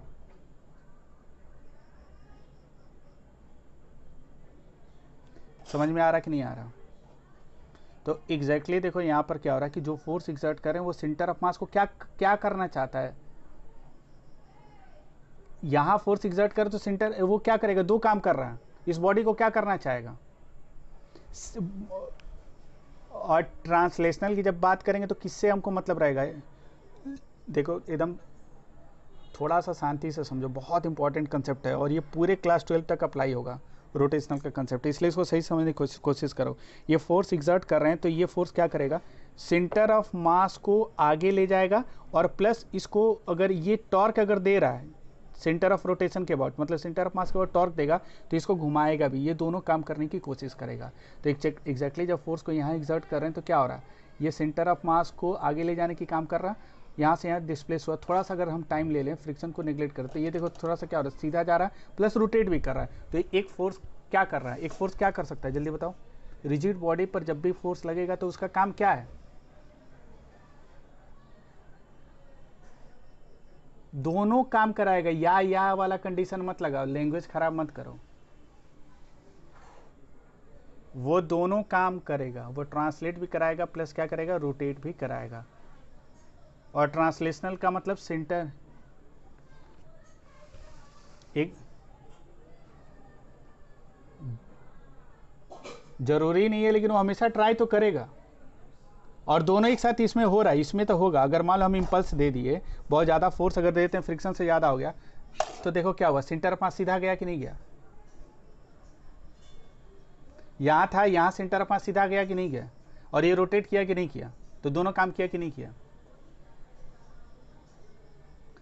तो हम लोग जब भी बात करते हैं तो जनरलाइज्ड कंसेप्ट बोलते हैं ना, पर्टिकुलर केस बोलते हैं हम लोग, तो जनरलाइज्ड कंसेप्ट बोलते हैं कि जब भी फोर्स लगेगा तो उसको ट्रांसलेट कराएगा प्लस क्या कराएगा, रोटेट कराएगा। अरे भाई बोलो, बुझा रहा है कि नहीं बुझा रहा?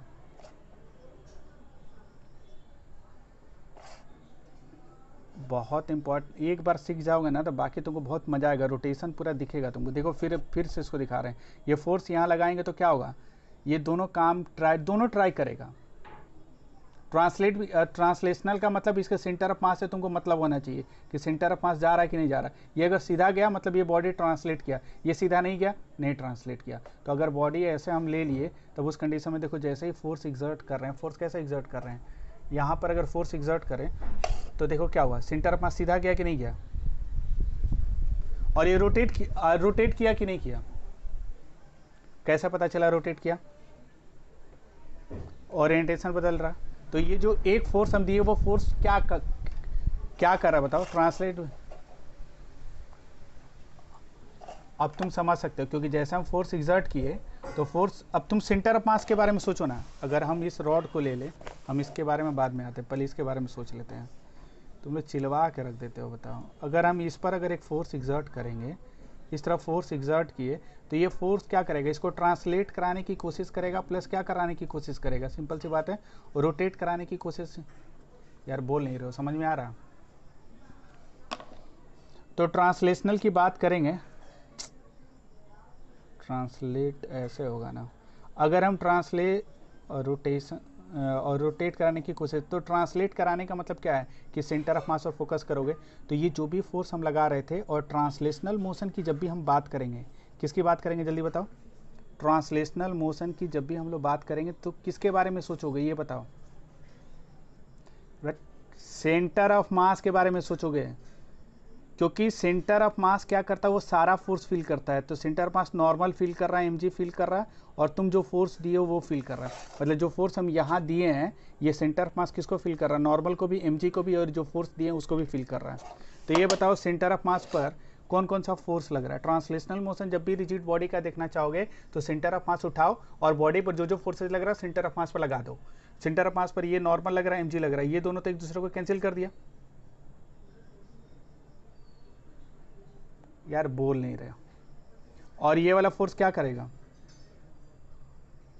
एक्सेलरेशन देगा, इसलिए सेंटर मास क्या हो रहा था, आगे जा रहा था। और रोटेशन की जब बात करेंगे कि ये फोर्स कोई रोटेशन दे रहा है कि नहीं दे रहा, तो कैसे समझोगे? तो हम लोग क्या करेंगे, रोटेशन के लिए समझने के लिए सेंटर ऑफ रोटेशन कौन सा होगा, सेंटर ऑफ मास होगा। इसके बाद तो अगर टॉर्क दे रहा तो रोटेट कराएगा, नहीं देगा तो नहीं रोटेट कराएगा। तो ये टॉर्क दे रहा है कि नहीं दे रहा?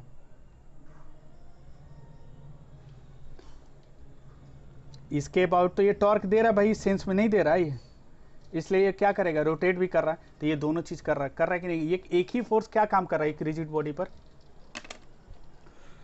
ये तो मैक्सिमम केस हो गया, लेकिन ऐसा भी हो सकता है। अब देखो अब क्या होगा, अब तुम लोग सोच के बताना। अगर हम मान लो इसी रिजिड बॉडी पर, हम तुमको प्रैक्टिकली करके दिखाएंगे, ध्यान से देखना। अगर ये रिजिड बॉडी है, अगर हम सेंटर ऑफ मास पर अगर फोर्स लगा दिए तो क्या होगा, बता सकते हो? ये फोर्स क्या करेगा अभी?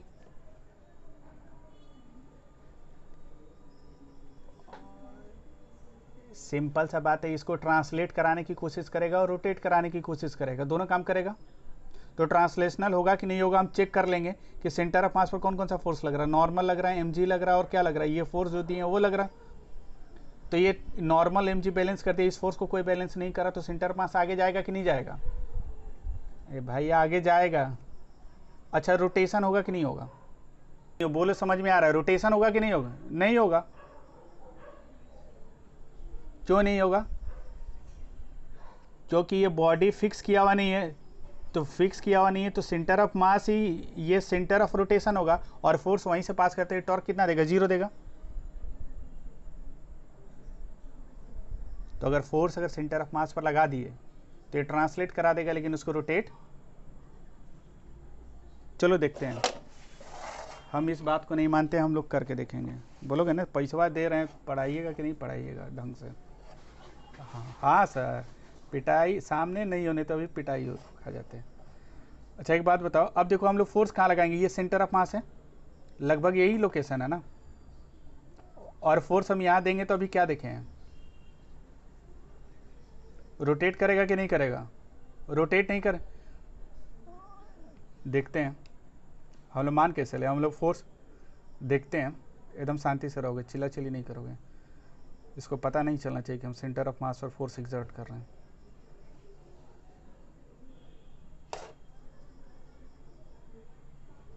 बोल नहीं रहे हो, क्या किया जल्दी बताओ तो। हाँ रे भाई, अच्छा फिर से देखो,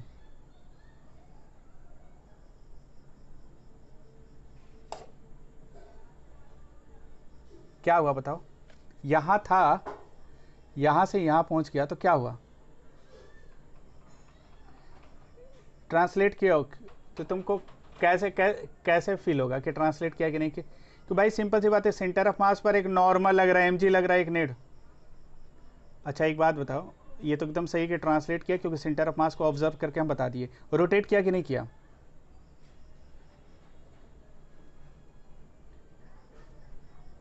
और ये थ्योरेटिकली हम जानते थे कि रोटेट नहीं करेगा, और हम लोग प्रैक्टिकली भी देखे नहीं किया, और ऑब्जर्वर हम लोग हैं। तो अब समझ में आया कि अगर फोर्स हमेशा दो काम करना चाहता है, जो मौका मिलेगा वो काम करेगा। वो ट्रांसलेट भी कराना चाहता है, रोटेट भी कराना चाहता है। अगर उसको मौका मिल गया ट्रांसलेट कराने का तो ट्रांसलेट कराएगा, रोटेट कराने का मौका मिला तो रोटेट भी क्या करेगा, कराएगा। तो इससे कंक्लूजन क्या निकलता है, दुनिया में कोई भी फोर्स रिजिड बॉडी पर लगता है तो उसको दो काम कराना चाहता है। क्या क्या काम कराना चाहता है, जल्दी बताओ। रोटेट, एकदम से 15-20 मिनट और ध्यान से सुनोगे, उसके बाद क्लास ऑफ कर देंगे। लेकिन 15-20 मिनट एकदम पूरा ध्यान से देना, बहुत तुम्हारे लाइफ के लिए बहुत इंपॉर्टेंट है। 15 मिनट तुम्हारी ज़िंदगी बदल देगी। ध्यान से देखना आप। अगर हम ये वाला जो कंसेप्ट अभी हम लोग सीखे हैं, इससे हमको पता चल गया। अब देखो, अब इस पूरे बॉडी को हम पूरी इसकी रियलिटी को समझ सकते हैं और इसके बारे में समझ सकते हैं कि क्या हो रहा है। ध्यान से देखना, इस रिजिड बॉडी पर अब हम क्या लिखना है, हमको रोटेशन का इक्वेशन लिखना है, नो डाउट। लेकिन 1 मिनट के लिए हम ट्रांसलेशनल मोशन जरूर सोचेंगे। क्या सोचेंगे, जल्दी बताओ। ट्रांसलेशनल मोशन भी हम लोग जरूर सोचेंगे। रोटेशन का इक्वेशन लिखने से पहले प्योर रोटेशनल मोशन में एक बार ट्रांसलेशनल मोशन सोच लेना, क्योंकि सेंटर ऑफ मास बहुत इंपॉर्टेंट रोल प्ले करता है। तो सेंटर ऑफ मास के बारे में सोच के देखो कि जो हम लोग का सेंटर ऑफ मास है, सेंटर ऑफ मास इस बॉडी का क्या कर रहा है, ये पहले सोच लो, तब इक्वेशन लिखेंगे। तो इसका सेंटर ऑफ मास कहाँ होगा, सेंटर ऑफ मास यहाँ होगा। इस बॉडी का सेंटर ऑफ मास यहाँ है कि नहीं है, ये सेंटर ऑफ मास है। अब इस सेंटर ऑफ मास पर कौन कौन सा फोर्स लग रहा है, तो सेंटर ऑफ मास बताए थे कि एक ऐसा स्पेशल पॉइंट होता है जो सारा फोर्स फील करता है और सारा मास ऑफ द बॉडी खुद फील करता है। तो इस सेंटर ऑफ मास के पास सारा मास उस बॉडी का होगा और सारा फोर्स फील करेगा। कौन कौन सा फोर्स फील करेगा, जल्दी बताओ, फटाफट बताओ जल्दी। नॉर्मल ऊपर लगेगा, और कौन सा लगेगा, mg नीचे, और इधर कौन सा लगेगा, 2f, और इधर से कितना लगेगा, f/2 अच्छा f लगेगा। अच्छा, अब एक बात बताओ, चलो सब कुछ ठीक है, अब ये बताओ कि ये सेंटर ऑफ मास हम लोग ऑब्जर्व क्या कर रहे हैं। जो ऑब्जर्वर इसके रोटेशन को देख रहा था, वो ऑब्जर्वर इसके सेंटर ऑफ मास को क्या देख रहा था, रेस्ट में देख रहा था या मोशन में देख रहा था। मन तो कर पीटे थे, कहां से मोशन में देख रहा है, यहां फिक्स किया हुआ है तो कहां से मोशन। तुम लोग पता है हम चाह रहे हैं कि रेस्ट लेकर अपने आप को थोड़ा सा जल्दी ठीक करें, तुम लोग और चिलवा के ना माथा खराब करो। तो ये तो रेस्ट में है ना रे भाई, बोल ही नहीं रहे हो। आर्यन यादव, ठीक है, नहीं समझ में आया, रेस्ट में है कि मोशन में है, रेस्ट में है। अच्छा एक बात बताओ, रेस्ट में तो इसका कंडीशन क्या होगा, मतलब इस पर नेट फोर्स क्या होना चाहिए, सेंटर ऑफ मास पर नेट फोर्स क्या होना चाहिए, 0 होना चाहिए। यार बोल नहीं रहा, तो देखते हैं 0 है कि नहीं है। नॉर्मल को कौन बैलेंस करा, जल्दी बताओ। और इस 2f को कौन बैलेंस करा, बैलेंस करेगा, कहां से बैलेंस करेगा, बोल दिए। तो फिर कैसे बोल दिए कि बैलेंस करेगा,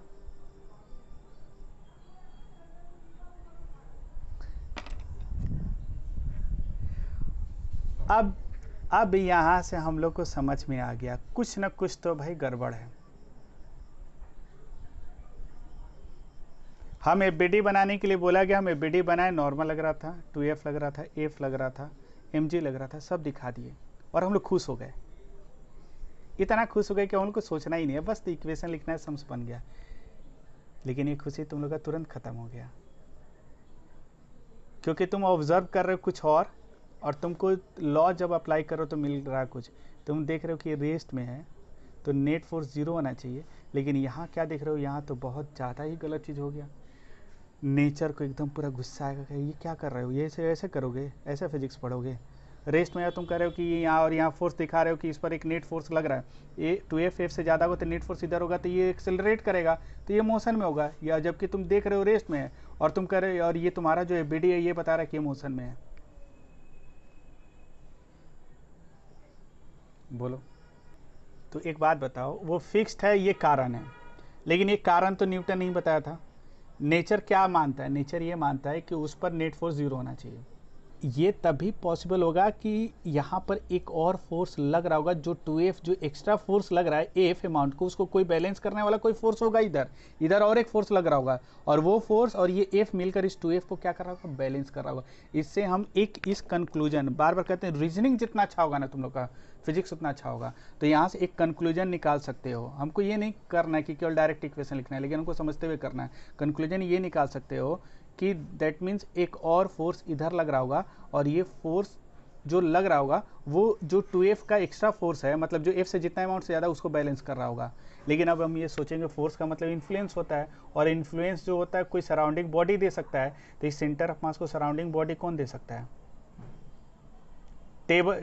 टेबल दे रहा था, नॉर्मल दे रहा था, अर्थ सराउंडिंग बॉडी था, mg दे रहा था, ये F और 2F जो भी इंसान लगा रहा था वो सब लगा रहे थे, लेकिन ये एक्स्ट्रा फोर्स कौन दे रहा होगा? तो जहां हम हिंज करते हैं, जहां पर वो फिक्स्ड किया हुआ है, that fixed point is called hinge, और हर हिंज क्या करता है, एक फोर्स एग्जर्ट करता है, that is called hinge force. समझ में आ रहा कि नहीं आ रहा?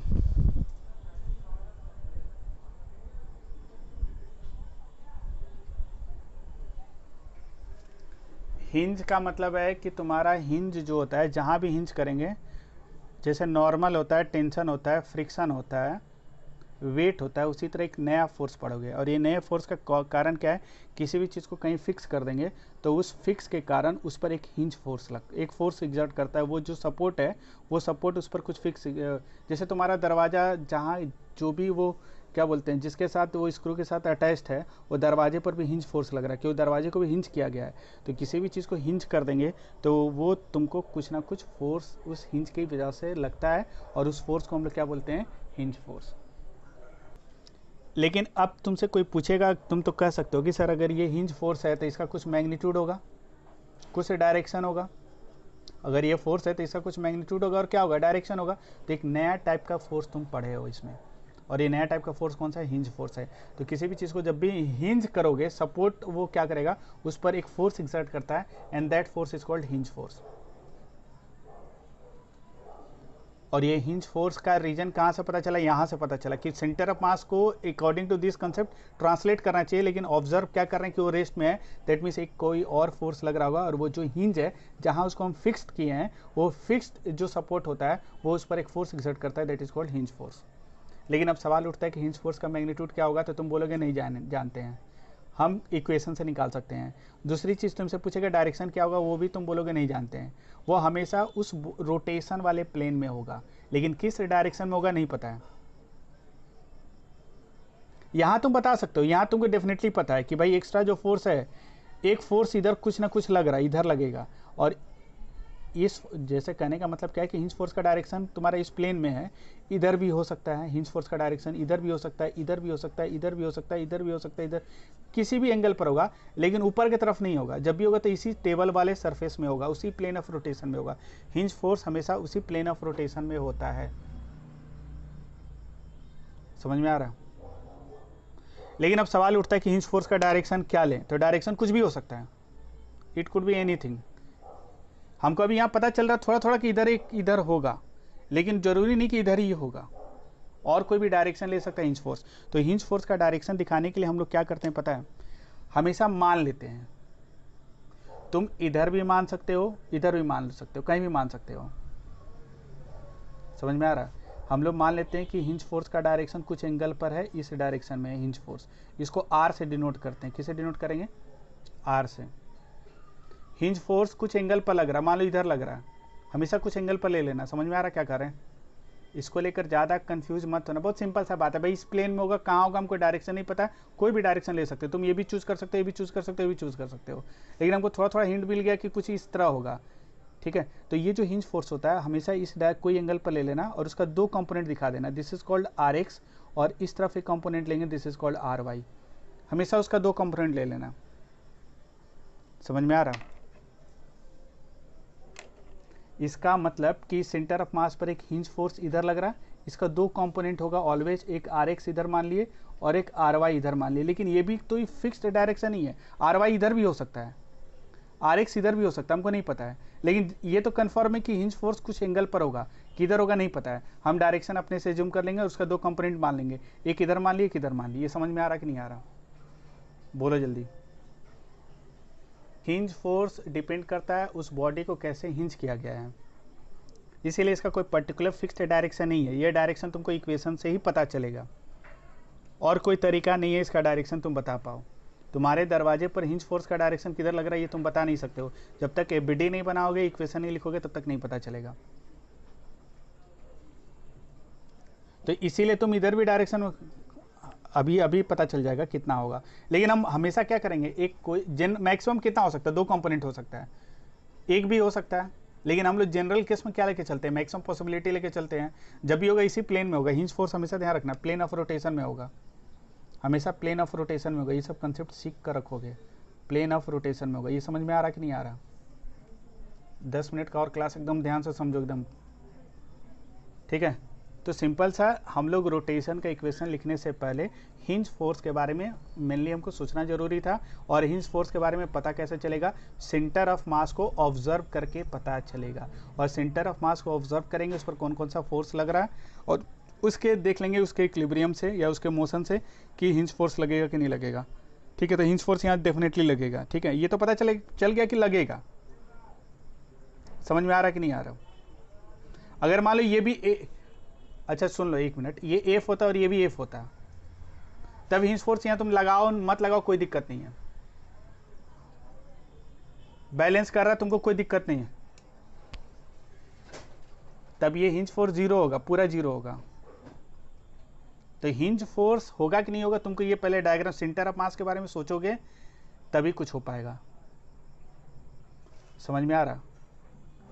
हम ये डायरेक्शन लेट कर लिए हैं, ये बस ध्यान में रखो, ठीक है। अब क्या निकालना है, आर एक्स और आर वाई निकालना है। तो कैसे निकालोगे हिंज फोर्स? भाई सिंपल से ये बताओ ना, यहां पर हम लोग लिख सकते हैं कि ये सेंटर ऑफ मास क्या है, रेस्ट में है कि नहीं है।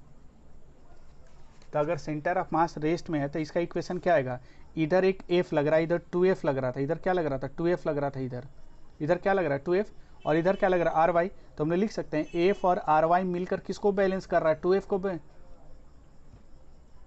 यार ये तो रेस्ट में है ना, तो इधर जितना टोटल फोर्स लग रहा है इधर वाले फोर्स को बैलेंस कर रहा है। इधर टोटल फोर्स कितना, इधर एक एफ लग रहा है, इधर 2f लग रहा है, और इधर आर वाई लग रहा है। तो R F plus R Y equal to 2f, तो आर वाई हम लोग को निकल गया एफ, मतलब हम लोग को आर वाई निकल गया। हिंज फोर्स का एक कंपोनेंट निकल गया, लेकिन एक कंपोनेंट और निकालना है। तो एक कंपोनेंट कैसे निकलेगा, हम लोग इस डायरेक्शन के बारे में सोचेंगे।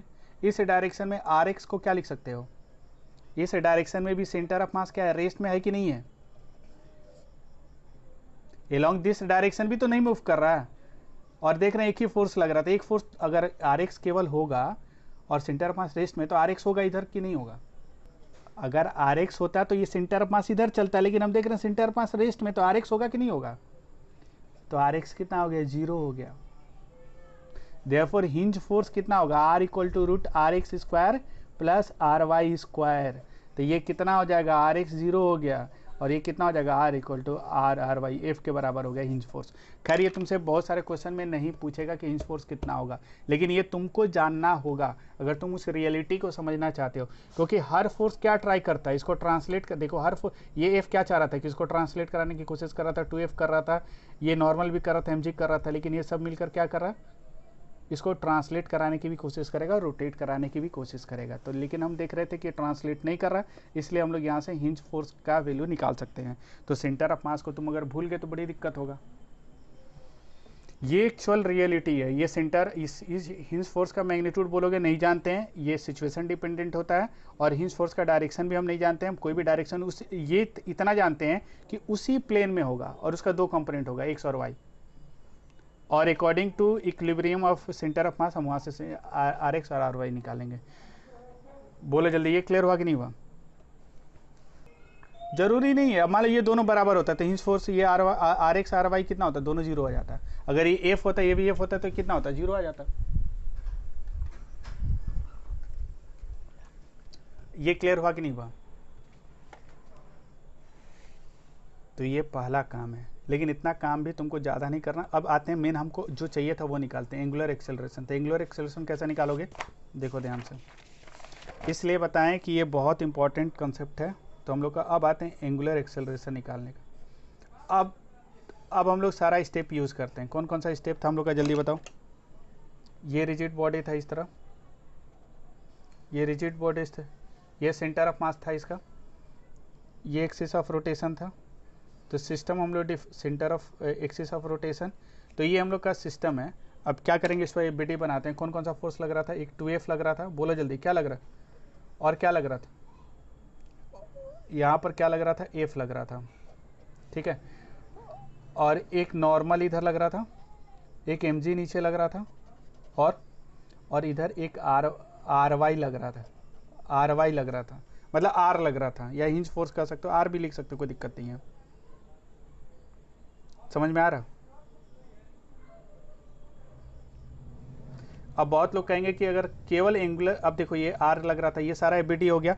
अब नेक्स्ट क्या करोगे, अब तुम लोग को बताए थे, अब सीधे हम लोग इस बॉडी का इक्वेशन लिखेंगे। इस बॉडी का इक्वेशन क्या लिखेंगे, net external torque equal to कितना होता है, आई अल्फा। तो ये बताओ इस बॉडी पर टॉर्क कौन कौन लगाएगा, इस बॉडी पर टॉर्क अभी तो बताए थे, अभी क्या बताए थे, हर फोर्स ट्रांसलेट कराने की कोशिश करेगा, हर फोर्स रोटेट कराने की कोशिश करेगा। इस इक्वेशन को भी बहुत लोग गलत लिखते हैं। पहले तो चुट्टा लोग बोलेगा देख रही नॉर्मल और mg बैलेंस हो गया, इसलिए इसकी वजह से टॉर्क जीरो हो गया। ये गलत कंसेप्ट है। हम तो देखकर शॉक्ड हो जाते हैं कि क्या अपने देश में चल रहा है। बताओ, इसको बैलेंस कर बोलेगा इसके कारण टॉर्क जीरो हो गया। ये पूरा का पूरा गलत कंसेप्ट है। पहली बात कि हर फोर्स इस सेंटर ऑफ रोटेशन के अबाउट क्या चाहता है, इसको रोटेट कराने की कोशिश करता है। तो नेट एक्सटर्नल टॉर्क का मतलब क्या होगा, ये जो कुछ टॉर्क लगा रहा है, ये नॉर्मल लगा रहा है, एफ लगा रहा है, आर लगा रहा है, एम जी लगा रहा है। तो हम लोग यहाँ लिखेंगे torque due to normal, torque due to M G plus torque due to F plus torque due to 2F plus torque due to hinge force equals to I alpha. ये equation आएगा। लेकिन इस इक्वेशन को लिखने से पहले तुमको alpha का डायरेक्शन दिखाना होगा। क्या बताए थे वो जल्दी बताओ तो। पहले सिस्टम, यार बोलें, दूसरा स्टेप क्या, centre of rotation, axis of rotation. Step 3 क्या था, ये बीडी और अल्फा और ओमेगा का डायरेक्शन। तो अल्फा का डायरेक्शन किधर होगा,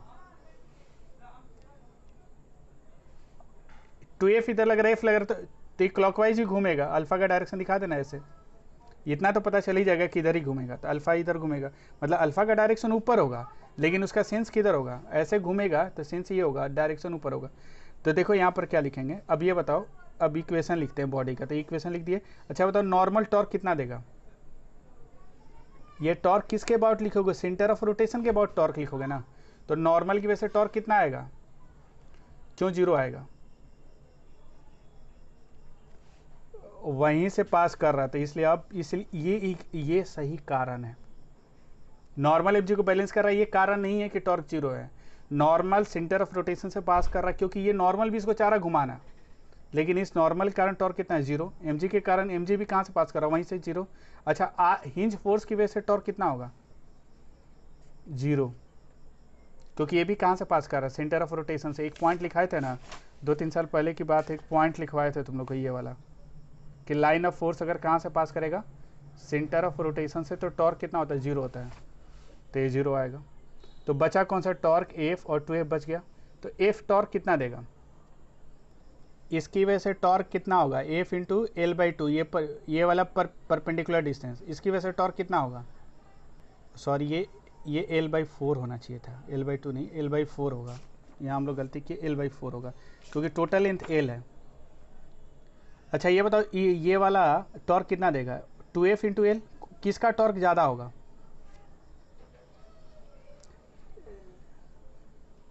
नहीं L/2 होगा। तो किसका टॉर्क ज़्यादा होगा, ये वाला टॉर्क क्या होगा, ज़्यादा होगा। या देखो ना, अल्फ़ा अगर इस तरह है, अल्फ़ा क्लॉकवाइज है, तो इसके कारण टॉर्क किधर होगा, इस वाले फोर्स की वजह से इस पॉइंट के बाद टॉर्क क्या होगा, ये इधर घुमाना चाह रहा है और ये भी इधर ही घुमाना चाह रहा है। दोनों का सेंस क्या है, ये घुमाना चाह रहा है एंटी क्लॉकवाइज, और ये इसका टॉर्क भी किधर घुमाना चाह रहा है, तो दोनों क्या होगा, ऐड हो जाएगा। तो क्या लिखोगे, इसकी वजह से टॉर्क कितना होगा, F into perpendicular distance L/4 plus, क्योंकि माइनस होगा कि प्लस होगा, ये डिपेंड करेगा कि दोनों किस सेंस में घुमाना चाह रहा था। ये वाला फोर्स इसको एंटी क्लॉकवाइज कैसे घुमाएगा, इधर घुमाएगा, ये भी इधर ही घुमा रहा है, तो दोनों की वजह से टॉर्क क्या होगा, एफ इंटू L/4। 2F की वजह से कितना आ जाएगा, 2F इंटू L/2, और ये कितना हो जाएगा, आई का मतलब एक्सिस ऑफ रोटेशन के अबाउट, जिसके अबाउट घूम रहा है, और इंटू अल्फा। तो ये बताओ कितना हो जाएगा, ये तो कैंसिल हो गया। अच्छा, मोमेंट ऑफ इनर्शिया कितना होगा बॉडी का,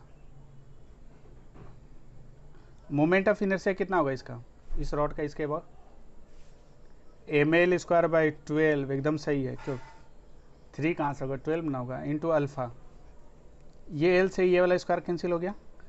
अच्छा, ये 3 हो जाएगा, तो ये 15F कितना हो जाएगा, M L, ये कितना निकल गया, अल्फा। यही तो हमसे पूछा था, अल्फा।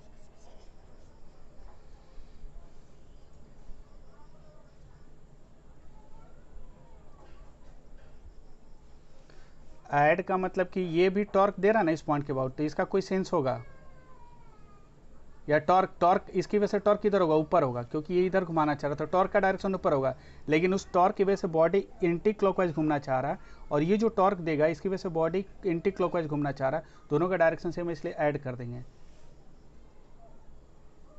समझ में आ रहा, अगर ये वाला फोर्स इधर होता ना, तो ये इधर घुमाना चाहता और ये इधर घुमाना चाहता, तो जो बड़ा होता उसमें से छोटे वाले को घटा देते। तो ये क्लियर हुआ कि नहीं। तो ये तुमसे ये पूछा था, बहुत लोग, तुम लोग बोर्ड के एग्जाम में हिंज फोर्स मत दिखाना, क्योंकि हिंज फोर्स के कारण टॉर्क हमेशा 0 होता है। हिंज फोर्स के कारण टॉर्क हमेशा कितना होगा, torque due to hinge force always 0 होता है, ऑलवेज कितना आ जाएगा, 0 हो जाएगा। इसीलिए बहुत सारे बुक में उन लोगों को पता ही नहीं होता है, इसलिए हिंज फोर्स नहीं दिखाता है, उन लोगों को पता ही नहीं है। लेकिन हिंज फोर्स का इंपॉर्टेंस है नीट के एग्जाम में, जेईई मेन के, जेईई एडवांस के एग्जाम में, इसलिए हिंज फोर्स के कारण टॉर्क ऑलवेज कितना होता है, 0 होता है। इसलिए बोर्ड में जब सवाल ये सब बनाओगे तो ये हिंज फोर्स को मत दिखाना, नहीं तो वो कहेगा ये सब क्या क्या ड्रॉ कर दिया है, ठीक है। तो हिंज फोर्स बोर्ड के एग्जाम में मत दिखाना, लेकिन ये हिंज फोर्स लगता है और ये रियलिटी है, ठीक है। ये क्लियर हुआ कि नहीं हुआ। और एक सवाल तुम लोग खुद से बनाना, सेम उसी तरह का क्वेश्चन है, हिंज फोर्स निकालना है और तुम लोग को क्या करना है, एंगुलर एक्सेलरेशन, और इसको आज ही सॉल्व करके व्हाट्सअप कर देना। इस बार रॉड ऐसे ले लेते हैं, ठीक है, और इसको यहाँ पर फिक्स कर दिए, और यहाँ पर एक फोर्स लगा रहे हैं A2F, और यहाँ पर एक फोर्स लगा रहे हैं हम लोग F। ये L/4 है डिस्टेंस, और ये L/2 डिस्टेंस है, और ये एक्सिस ऑफ रोटेशन है। बोला एंगुलर एक्सेलरेशन कितना होगा, अल्फा कितना होगा। इसके बाद करना क्या है, एक और सवाल करोगे इस तरह का एक सवाल हम लोग करेंगे। इसमें ये दिया हो कि एक रॉड ले लेते हैं और इसको फिक्स किया हुआ है इस पॉइंट के अबाउट, और यहाँ पर एक फोर्स दे रहा है, और ये फोर्स है F, और इसका मास M दिया हुआ है, लेंथ L दिया हुआ है, ठीक है। तुमसे पूछा है अल्फा कितना होगा।